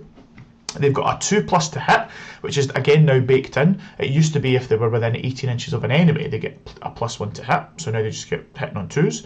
They go from D3 damage to 3 damage versus monsters, and they also get an extra 6-inch range if within 12 of another ballista or a sentinel unit. So yeah, what's your thoughts on the old ballistas? They're quite good. Like with this new book, there has actually been some legitimate ally things for the armies that I play. So that's like I've been looking at the war scrolls more than I've been looking at the allegiances and lists. For Lumineth. And ballistas are one that I've been having some chat about online for allying in. Just like 2 of them closely compares to a unit of long strikes, for example. Okay. At 240 points. So no, they're pretty good, and a lot of their strength is just on their war scroll. So yeah, 100%.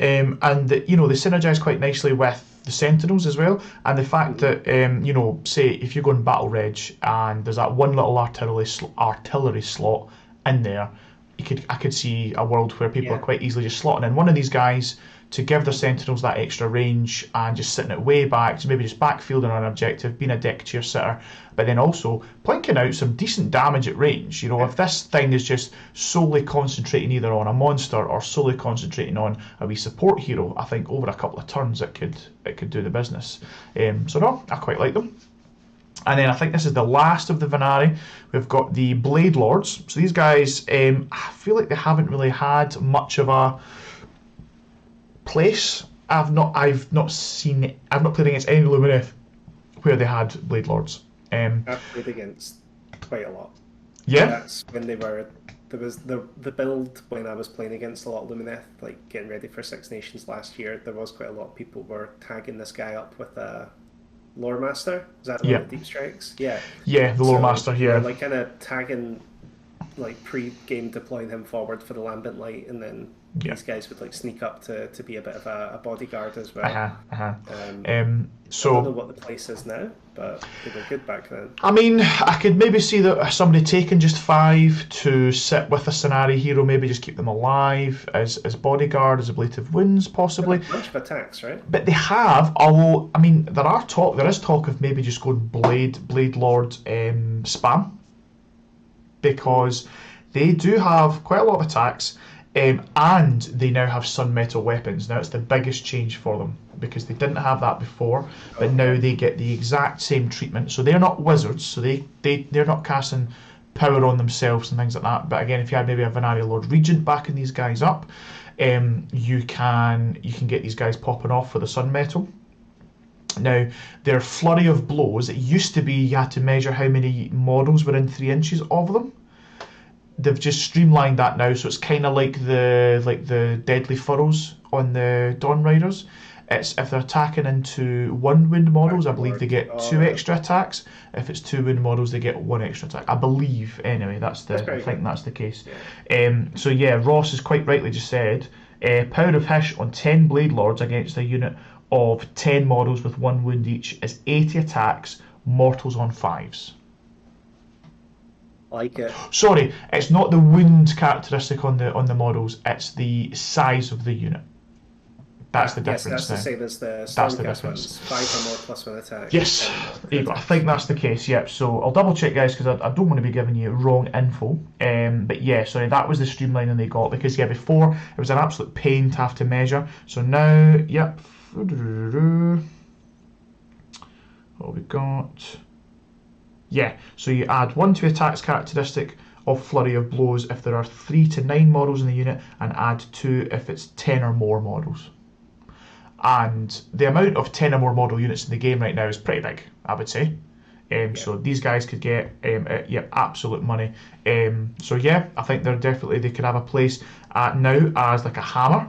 They also provide bodyguard. I know, right? That's why I was saying, like, there's so many viable options in this book. They could provide that bodyguard for a Sonari hero, or they could, as we say, be a hammer. I think there could be a place maybe where you just run lots of Blade Lords and just tank them up with Power of Hish and just let them go to town. Yeah, so yeah, I think great. And they become battle line. For every Sonari hero you take in a list, one of your Blade Lords becomes battle line. Yeah. So there you go. So yeah, I like them. 130 for 5, and they are 2 wounds apiece. So kind of like your Stone Guard in that respect. Right, so moving on. That was all your Vanari. Now time for Sonari. So there are 4 Sonari hero wizards. So we'll just very quickly try and go through them. So we've got the Cathalar first of all. So 1 cast an Unbind Wizard. She lost her emotional transference, which was her ability to, on a 2-up, make one of your units not have to take a battle shock, and then make an enemy unit that has to take a battle shock. They then have to take it, and they modify it by how many were killed in that friendly unit that you kind of rolled the 2-up for. So this was insane, because if you came in and rinsed an enemy unit, rinsed a Lumineth unit but didn't kill it, so let's just say you killed like 17 out of 20 Wardens, right? This lass is sitting behind them and goes, right, roll a 2-up, cool, they're not taking a battle shock, but this unit is, because maybe you only lost 1 in return, but you have to take it now at minus 17 to your bravery, which is just insane. So that big hammer unit that just went in, if you lost any models to that, it's like, oh, bye-bye, see you later. Like, if you didn't wipe that whole unit, then you're going to lose your entire unit return. So huge in some situations, but it's now totally gone. So I'm quite happy with that, because I feel like that was a very strong ability. It was really strong. Yeah. But yeah. Cool. Ross is off to bed. Thank you, Ross. See you later. So hopefully there's plenty of this. You're staying here until midnight. Right, okay. Keep going. She's got Absorb Despair now on her War Scroll, which is she can take the negative for using Aether Quartz instead of the unit, your friendly units having to take it, or she could ping it onto another unit. She's also got a spell called Darkness of the Soul, 7 to cast, pick an enemy unit within 18 inches each time they try to make a normal move, run, retreat, shoot, or fight. You roll 2d6, and if it's higher than their bravery, they can't do it. Does that sound familiar, Nathan? Yeah, it's a better version of the Crippling Vertigo. It's almost the exact same, but that one stops you from fighting as well. Yes. Now, is that 100% correct? Because it could just be that I forgot to put it on the slide. No, it always was different. Right. Good. That's fine. They were worded differently, because I think this one was the one that was more similar to the Battlecry ability. Right. Got you. Okay. Perfect. So yeah, I think again, good unit. 110 points for her. I think she'll see play. We've then got the Cenarian Lightener. Now this person is a 2-cast, double cast wizard and Unbind. Potentially could could kind of, what I've said, double tap the same spell again on a 3-up. So if they cast a spell and then you roll a dice on a 3-up, you can then make that spell go off again. Now, for me, that sounds pretty strong, but it's just it's what spell do you actually then want to use, or like have what are you taking into for that? So the Enlightener can only take from the lore of Haish. So things like Total Eclipse, like you can't double tap Total Eclipse, you can't double tap Protection because of the way it's kind of worded and stuff like that. You know, they're not getting double. I mean, you can't take double wards anyway and stuff like that. So it's what do you actually want to use it. So potentially you can see play with speed, because you can make 2 units zippy fast. Possibly, maybe with the, is it Overwhelming Heat? Oh no, it wasn't Overwhelming Heat. It was the I need to go back up now. The Solar Flare, sorry, you could potentially do. Oh yeah, there is also Overwhelming Heat as well, so you could possibly do that as well. So again, or Ethereal Blessing. You could maybe pop out Ethereal Blessing twice, make 2 units Ethereal. Is it only the Lord of Hish spells, not generic spells as well? Interesting. So like you're thinking like Arcane Bolt, Mystic like Shield, yeah. Mystic Shield. Yeah. No, I could see that as well. Yeah. Casting Mystic Shield seems pretty strong. Yeah. It is on a 3-up, so you do have to roll that 3-up. But I think it's decent. They've also got quite a cool wee ability that was quite like called Twinned Tether. So it's a 6 to cast. You pick an enemy unit within 12 inches, so quite danger close. But any wounds allocated to the caster have to be allocated to the enemy unit instead. So you could potentially cast this and then suicide this guy into a unit, take hundreds of damage, and then that hero's then taking it. That could be pretty good, possibly. And so that's the Enlightener. We've then got the Scenari Caligrave. I think this is the wee guy that's on like the stilt shoes. They've got 1 caster Unbind. He's got quite a nice wee spell called Erasure. 8 to cast. It causes D3 mortal wounds to an enemy hero within 24 inches. Or what you could do is you could just mark the hero, right? Then in your next turn, if you cast that spell again on that hero, they take 2d6 mortal wounds. Right. Nathan's just like, okay. What's your thoughts on that? So, cause D3 mortal wounds to enemy hero within 24 or 2d6 if that hero is already marked by...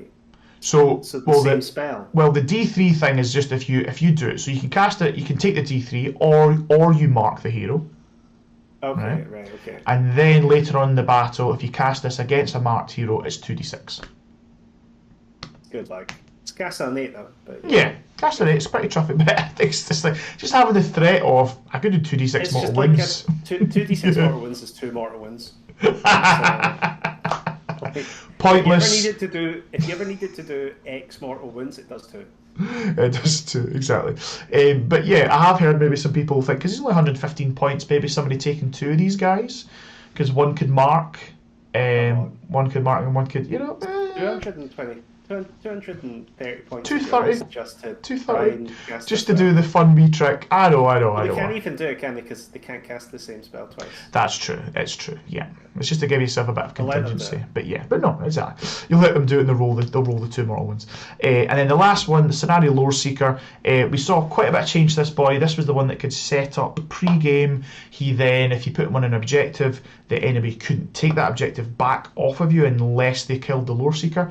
That's now changed. Now he just counts as 10 models on an objective that is uncontested by enemy units. Right, so what does this mean? Does this mean that when he counts as 10 going forward? Because when would you ever need to count as 10 models on an objective that's not being contested?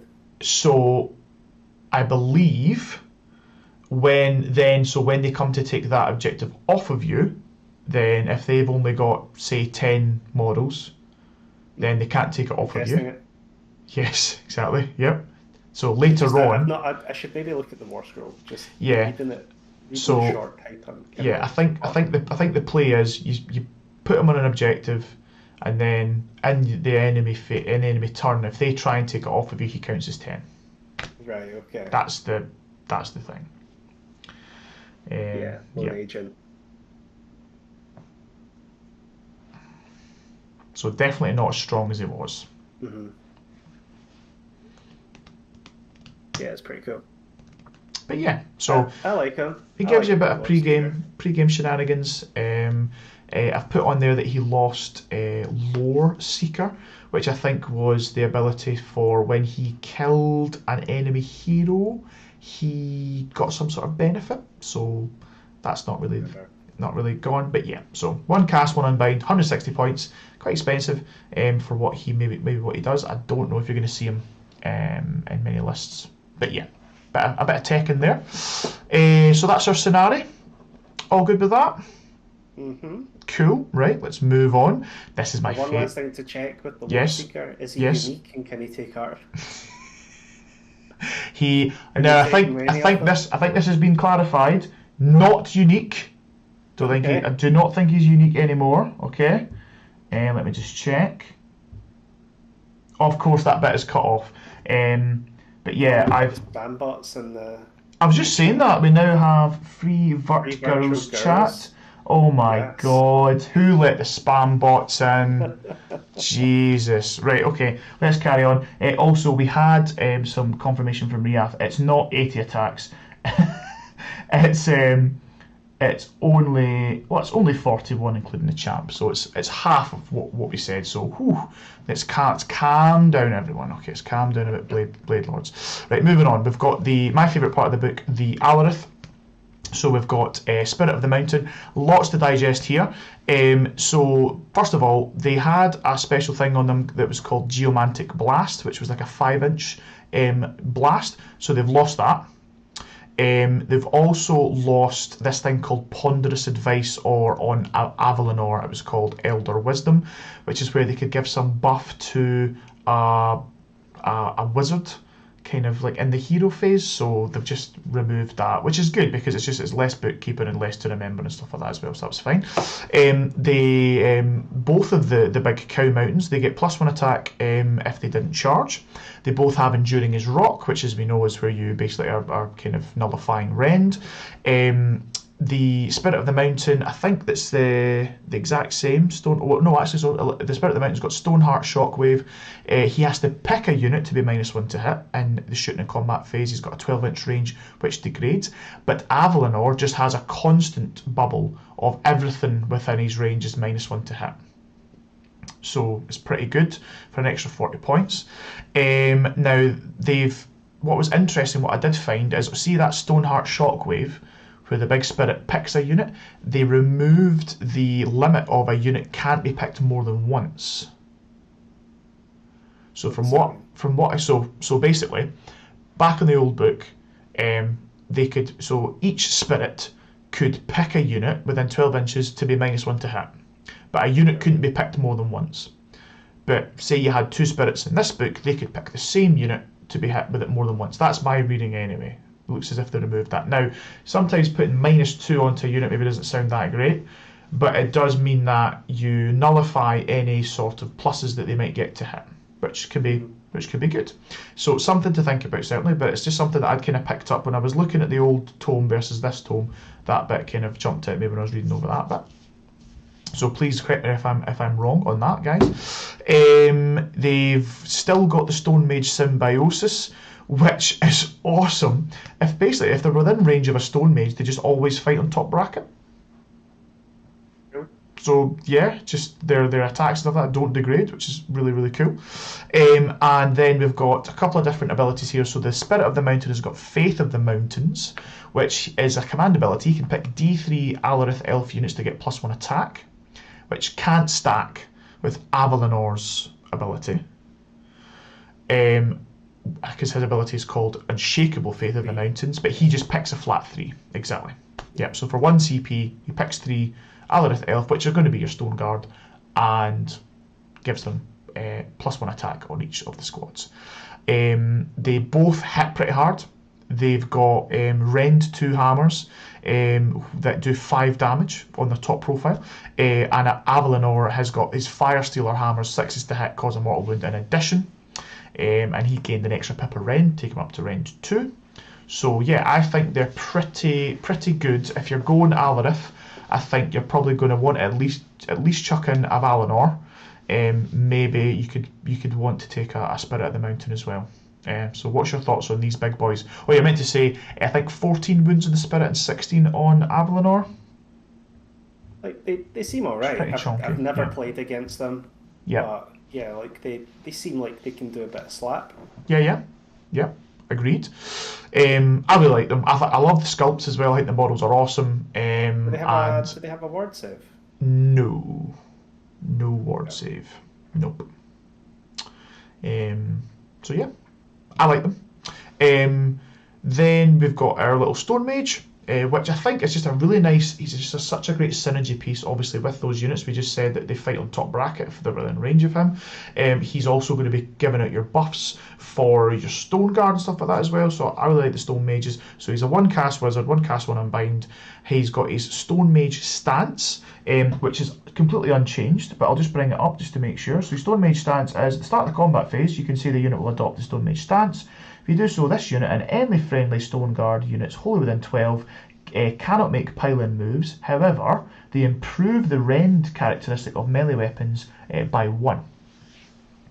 So they can't pile in, but they can improve the rend. So you could still charge with your stuff in.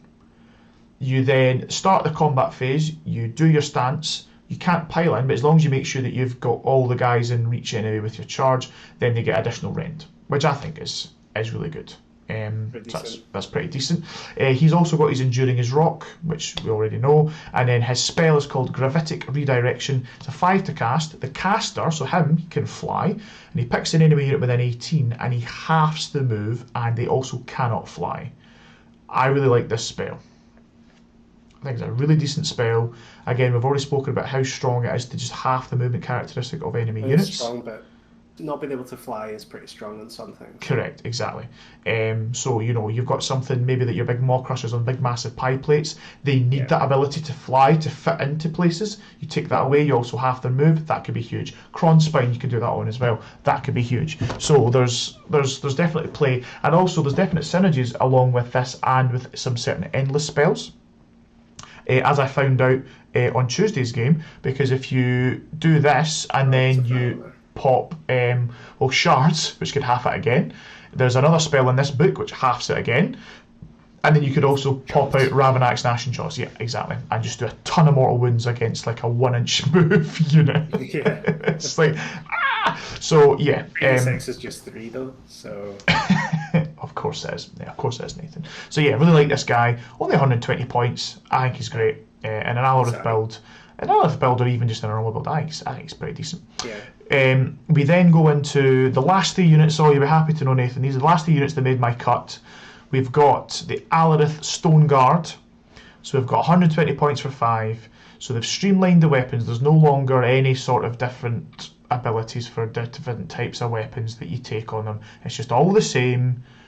Awesome. Glad they've done this, because there's nothing worse than going, I'm going to roll these 2 attacks with this guy's thing and you roll these 5 attacks and they get +1 to win, or they get this to win, and you're like, oh Jesus, just kill me now. So yeah, just you're hot rolling all the dice, which is great. Yeah. They've got their crushing blows, so 6s to hit cause mortal wounds in addition, which we now know also with a spell you can get up to 5s to hit can cause mortal wounds in addition, which is great. They've got their Enduring as Rock. They also have that lovely ward now, lovely big glow up, Fortitude of the Earth. They have a 4-up ward versus mortal wounds as long as they are contesting an objective. So as far as I'm aware, it's as long as the unit is contesting. It's not done on a model by model basis, but I could be wrong. And it's not one that they control either. Correct, it's just contest. Oh wait, oh no, hold on. Yes, it is objective you control, yes. So this unit has a ward of 4-up against mortal wounds while it's contesting objective you control. So you don't have to have the entire squad on the objective. As long as you have one guy on who's contesting and you control at the same time, you've got your 4-up ward against mortals. People are going to need to remember that you don't take control of an objective until the end of the turn. Yeah. So if you're like charging on to take it off, then you're not going to benefit. That's a really good point. So yeah, you only check for control at the end of the turn. So when these guys initially go on to an objective, they're not going to be able to get it unless you somehow had pre-game control of that objective in the first place. Yeah, exactly. So yeah, so it's a very good point that you've raised there, Nathan. Yeah, but yeah, I really like these guys. I think they'll see play. Yeah, like they seem pretty good. I know that Sinky was running a few of them, wasn't it? A couple of units of Two, five. couple of fives, yeah. They look okay. Absolutely. And then the last two we're going to look at are the Hurricanes that I think can make the list. So I put the Wind Mage in, pretty much just because he has access to the Howling Gale spell. Yep. Which is amazing. That's the one that means that a unit cannot get use of command abilities, which is awesome. He also, if you are taking him, he could synergize quite nicely with either one or maybe a couple of units of Wind Chargers. So I've put them in there as well. 150 for 5. Quite nice. Ward saves cannot be made against wounds or mortal wounds caused by this unit's missile attacks. Now, it's quite interesting because they put that bit in and then you're like, but they don't do mortal wounds with their bows anyway. But I think obviously they've just done that to cover themselves with Curse. I was going to say, is there any priests? Yeah, so there's no priests in this book, but I'm sure you could ally in a priest. But you could ally them, you can't give them a prayer scripture. If you ally a priest, they can't get a prayer scripture. Yeah, they're allies. They'd only be if they're coalition, right? Ah, I see. Okay. So what we're saying is for the vast majority of the time, these guys are not doing mortals and they're shooting. But does it sound like it? On their normal shots, yeah, not being able to take wards, that's pretty cool. I mean, me as a Night Hunt player, I'm a wee bit scared of that, because if you're shooting into my heroes, they're quite squishy and I can't take wards, and technically my bodyguard rules would be classed as wards. The spirit hosts? You need to check each ability sometimes. God. Oh Jesus. Yeah, like if it negates damage, then it's counted as a ward. So for example, the Praetor ability for Stormcast, on a 5 or a 6, it negates the wound. So I think that technically that's classed as a ward. Yeah. Big ward. But if it is just one where the damage is still suffered, like the Legion of the First Prince one, when you passed it over, which is gone now, but like when you used to pass over the damage, like that damage was still being allocated somewhere. Yeah. So that wasn't negated by things like that. Got you. So yeah, quite a kind of niche little rule, you know. Maybe your Savage Oryx would be a wee bit scared of this, possibly. Maybe. It's basically the same as the Savage Oryx, right? Like kind of, like Dragfoot, yeah. They've also got an ability to go where the wind blows. They can pass over terrain as if they have fly. So they don't actually have fly, but they can move over terrain as if they have fly, but not enemy units. So that's a new kind of distinction for them as well. And they can also be battle line and Helon as well. So yeah, maybe just a super fast unit that could go out and get objectives, could screen, can maybe do some shooting. I think that maybe they could see some play. But yeah. So that was my. Makes them really fast. Yes. Oh God, yeah. So when I played against Liam, obviously it was the old book. There was a way for him to like put these guys right up in my grill turn 1, like 3 inches away, and then there was a way for them to like dance away again. Yeah. Yeah. I don't know if that's that. I've not noticed it from the stuff that I've looked at in the book. If they're still, I don't know if that was maybe one of the heal-on abilities. It was like command ability to let them move again. So possibly, but I mean, they've still got their their wind stuff. I believe their whole they can pile away stuff like that. So yeah, I mean, not bad. Richard's just thanks, Rich, in the chat saying that Night Hunt Bodyguard is not a ward. So these guys are officially poop to me now. Great, awesome. No, but I think they've still got some play. And then I've got some honourable mentions. Now, funnily, the Warhammer Underworlds kind of warband. Sometimes you see these popping up in lists because they can be quite cheap, cost-effective little additions to lists. I've just put in, just as a kind of like almost like a little meme for me, because of your Metrica, Myari's Purifiers. So this is the little warband. So you get you get a little wizard caster hero, and then you get a kind of a bodyguard of the little warband people in there as well. And I've just put them there because I think they could be quite nice. They could be decent in your I'm Metrica. actually like so mad that you're putting honourable mentions after 5 pages of units. Mate, there's even, like I said, that's the thing, there's even more units that I have left off as well. I don't believe you. Like, I don't believe. Maybe it's just the foxes, and that's it, because I hate foxes now, and that's it, because foxes are terrible now. No, because they lost their move in the enemy hero phase, in the enemy shooting phase. So anyway, talking about them. No more other. Sorry. Anyway, so but yeah, so I've added them in. The other one that I didn't want to put in because look, Nathan, I did you a favour because the war scroll in these guys is ginormous. And they've got so many different rules, but I think that you could see play for Elania and Elathor potentially. Is this the ones on their standing on his shoulders? Yes, this is the kind of the twins, and one gets too powerful. They have to like teleport them away or whatever. I think they're pretty cool. 260 points. I think they could see play again. I didn't put them in just now because they're one of these kind of weird, unique units that are a bit. They were getting allied into stuff when they first came out. They were getting allied the same as the Light of Elthari intended to get allied. So could see some play. No, absolutely. So yeah, and that's it. That's all the units that I think could see play. Some more than others, as I said, but as we've been saying this over and over again, so many different list potentials you could get out of here. A lot of the units are just like, oh, cool, oh, nice. Amazing. So yeah. You'll be happy to know I've only added one endless spell. Yeah. And that could possibly be one of the best endless spells in the game. Yeah. For its points cost, Rune of Petrification. I don't see it mentioned here, but is this the one that you cannot remove and set up units? So or is that the shards? Which one are you talking about? Sorry. The Lumineth spell that doesn't let you redeploy a unit. Let me check. So we've got the Haitian Twin Stones or the Sanctum of Amintok. Those are the other two ones. Nah, it's not that.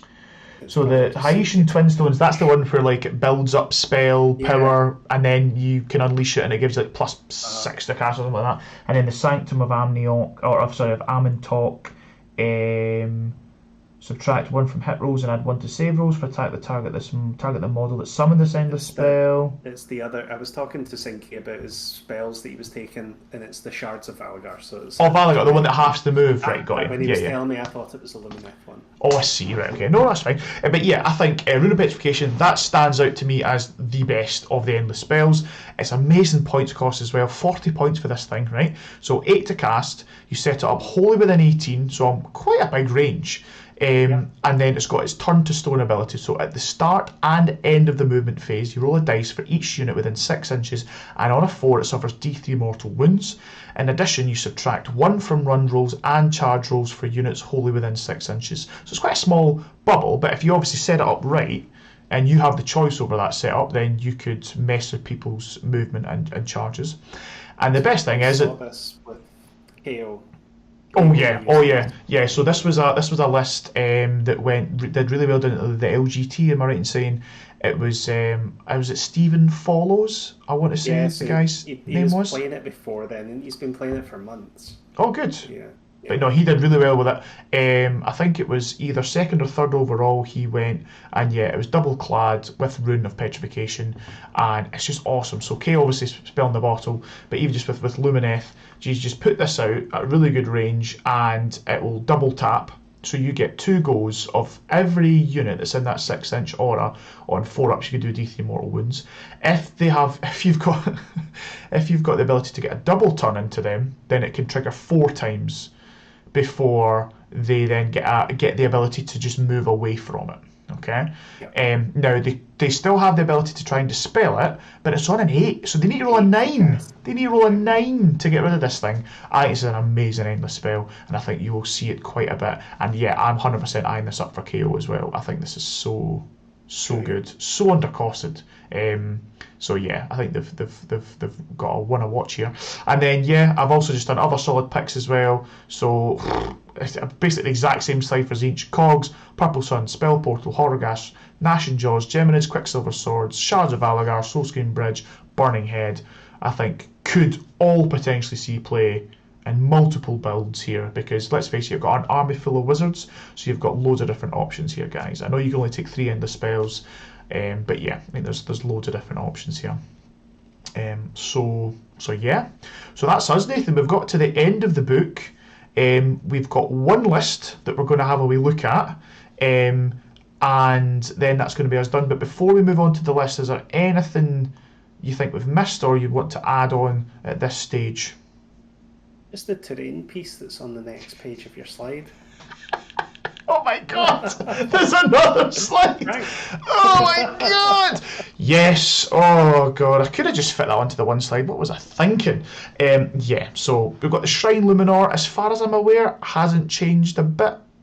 It's the free CP, is that what it does? Or you get to So the command? it gets garrisoned by a non-monster, non-Lumineth hero. Sorry, not Lumineth, non-monster, non-mounted hero. They become the Shrine Guardian. They can re-roll. You can re-roll a cast, unbind, or dispel roll for a wizard within 12 inches of the shrine, or within 24 inches of the shrine if it is being guarded by the Shrine Guardian. And then once per battle round, you can issue a command ability without spending the CP cost. So just a really good terrain piece for them. It's huge, mind you, absolutely massive. But yeah, no, it's a really good thing, and that range on that ability as well is insane. So no, quite right. Yes, very, very good. Okay, now is the next one on the list? It's the list. Thank God. Okay. Lumineth. It is the Lumineth. Did you see what I did there? Yep. Good Fan. job. I'm a dad, I get that.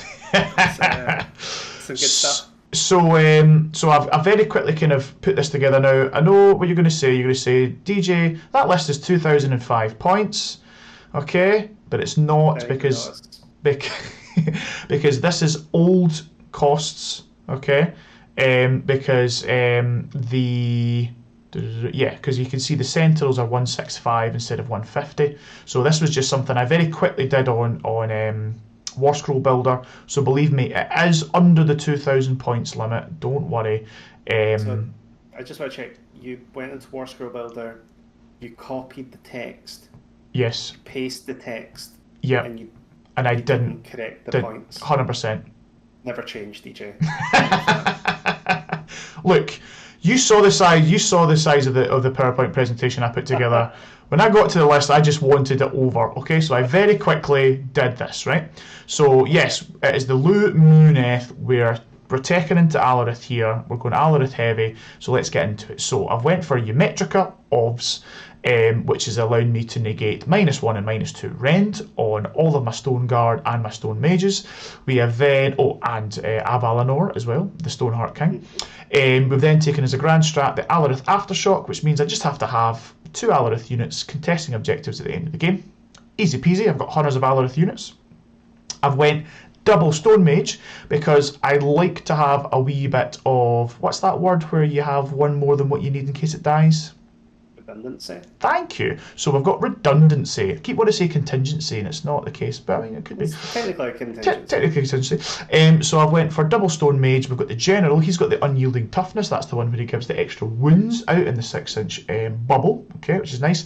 He's then went for Lord of the High Peaks. He's got crippling vertical and unbreakable stoicism because I'm doubling up for that redundancy, and I've taken an extra spell as my additional enhancement as well. So he's my cool wee general. Then I've went for the second Stone Mage. He's got the artifact, so the Molten Talisman. That's the one that gives me the 12-inch +1 to wound bubble if I don't charge. He's also got crippling vertigo and unbreakable stoicism. Moving on, we've then got Avalanor, the Stoneheart King, because I just think he's awesome and he synergizes so well, especially with 3 units of Stone Guard, because he can pick them all to get +1 attack, so awesome. I've then gone for a Vanari Lord Regent, because he's just a really good hero, I think, to have good kind of buff piece. He's got his Total Eclipse, because you've got to have Total Eclipse, and he's also got Protection of Hysh, because he can do that, but then he can also cast Power of Hysh on the 3 Sentinels units if I wish as well, to get them mortal wounds in on 5s.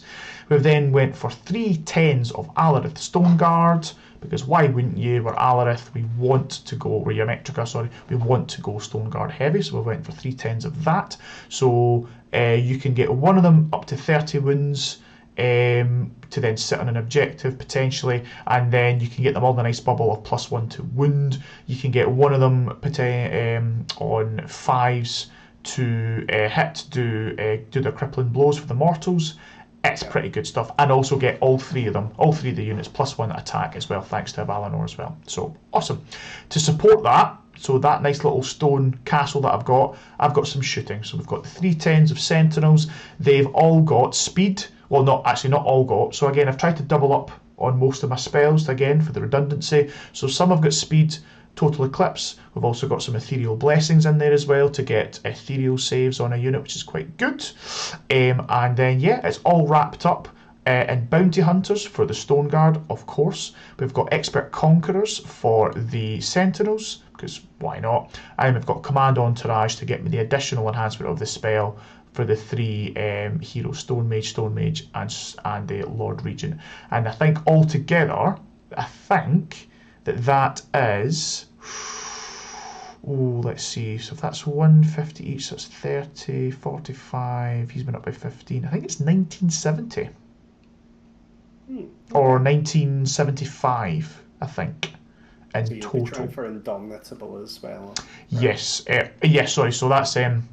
there's no Triumph on there, but yeah, I think Indomitable... So you have 2005 points, you're never getting it. But yeah, Indomitable's great. I don't really need the +1 to wound Inspired, because I can get that anyway. But yeah, Indomitable's just awesome to have, because yeah, you're just getting that Inspiring Presence. That's being able to double tap Inspiring Presence and the Indomitable one in the 1 turn is amazing. So yeah, what's your thoughts? Yeah, no, looks really good. There's a couple of things that you can chop about. So you've got all the toys in this with the Command Entourage and the Bounty Hunters, but you could swap 1 Stone Mage for 5 more Stone Guard. Yep. Drop a unit of Sentinels for one of the Ballistas and slot it Yep. all into a battle regiment. 100%. Yeah, so I've just went for super high drops here and kind of not caring like who gets the decision of going first. But you're absolutely right. If you wanted to tech into being able to give first or take first I mean, I don't think this is much of an alpha list, to be honest. This is probably a list where if you did have the choice, you'd probably give it. But yeah, you've got the ability here which you could then dictate that tempo of the game as well. So I really like it. As I say, it was my first read through the book and my first kind of putting together. I knew that I wanted to go Alarith heavy, but I also wanted some ranged output and a wee bit of magic as well. You need to have Total Eclipse in there, I think, because that's just such a good spell to really combat your opponent. You don't have any of the autocast 9 wizards? No, right? don't have any of those. Yeah. So you're really just that Total Eclipse on that 9. You're hoping for that +1 to cast that on. Well, in fact, he doesn't even go God. He doesn't even get the +1 to cast, does he? Because that's only for his greater power of Hish that he gets that. So yeah, you're hoping to roll 9s here. So I think So yeah, you've got Aether Quartz to reroll or get +1. But you're right. I think you could certainly tweak this to make it much more. So yeah, you could take a Cenari Cathalar instead if you wanted. Just sit them back in the shrine and they could auto get that. If you wanted to take one of the Stone Mages off, because as I say, it's just for redundancy really. If the enemy is able to pick off your Stone Mages with some ranged output, you could put a Cathalar in instead, and then you've got that access to that auto 9 cast Total Eclipse. So no, there's loads of play here. But I really can't stress this enough. Really, really like the Moo Cows. I like the Ymetrica. I like the Alarith stuff. I'm looking forward to seeing them because we just never saw them. All we saw was big blocks of Sentinels, and I suppose we're still going to see that. 100%. Yeah, quite looking forward to seeing some of the Stone Guard. Quite cool. Definitely. No, I'm looking forward to it as well. So I think that takes us up to the end. What are we at? Just over 2 hours. And then there's no more slides. Yay!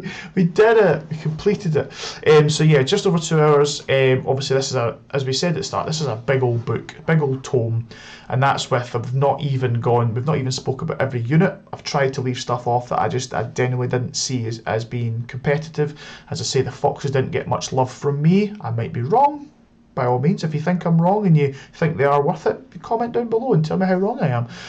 But yeah, I think there's got so many build options. I really like the book. The model range is great, and yeah, just I would say internal balance for me is good. They've changed things that they needed to, and yeah, I can't really fault it in any way. Other than just having a burning hatred for Lumineth and Aelves in the first place. No, I think it's really good, and yeah, looking forward to seeing some Lumineth both on the channel, more Lumineth, and also just tournaments as well. So yeah, what are your kind of final overall thoughts on the book, Nathan? Yeah, like I think that it's going to make a splash. Do you know what I mean? Like it's going to be about. They're going to do well, and I think that it probably will be initially these shooting armies, just because shooting armies do normally do well. I mean, people bring more wizards, people shoot them off. Yeah, I think their ability to just scalpel off things at insane range and never having to actually, can just play keeper with opponents is going to be huge. I think also as well, because people were taking so many Sentinel heavy builds, that's just going to be their go-to,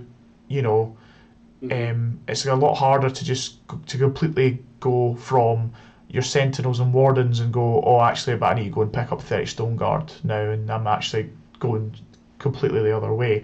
So I think, maybe that's just an easier build for people to go into. I can also see like a bit of mixed arms as well, like having a wee bit of everything as well. Maybe you don't go all in the Sentinels, you just got a wee bit of Sentinels. You don't go all in the Wardens, you just got some Wardens. You don't go all in the Stone Guard, just got a couple of them.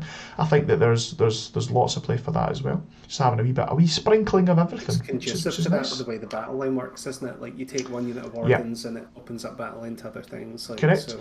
And there's a lot of power just on the raw war scrolls anyway. Definitely. So it's good that your ability to do that.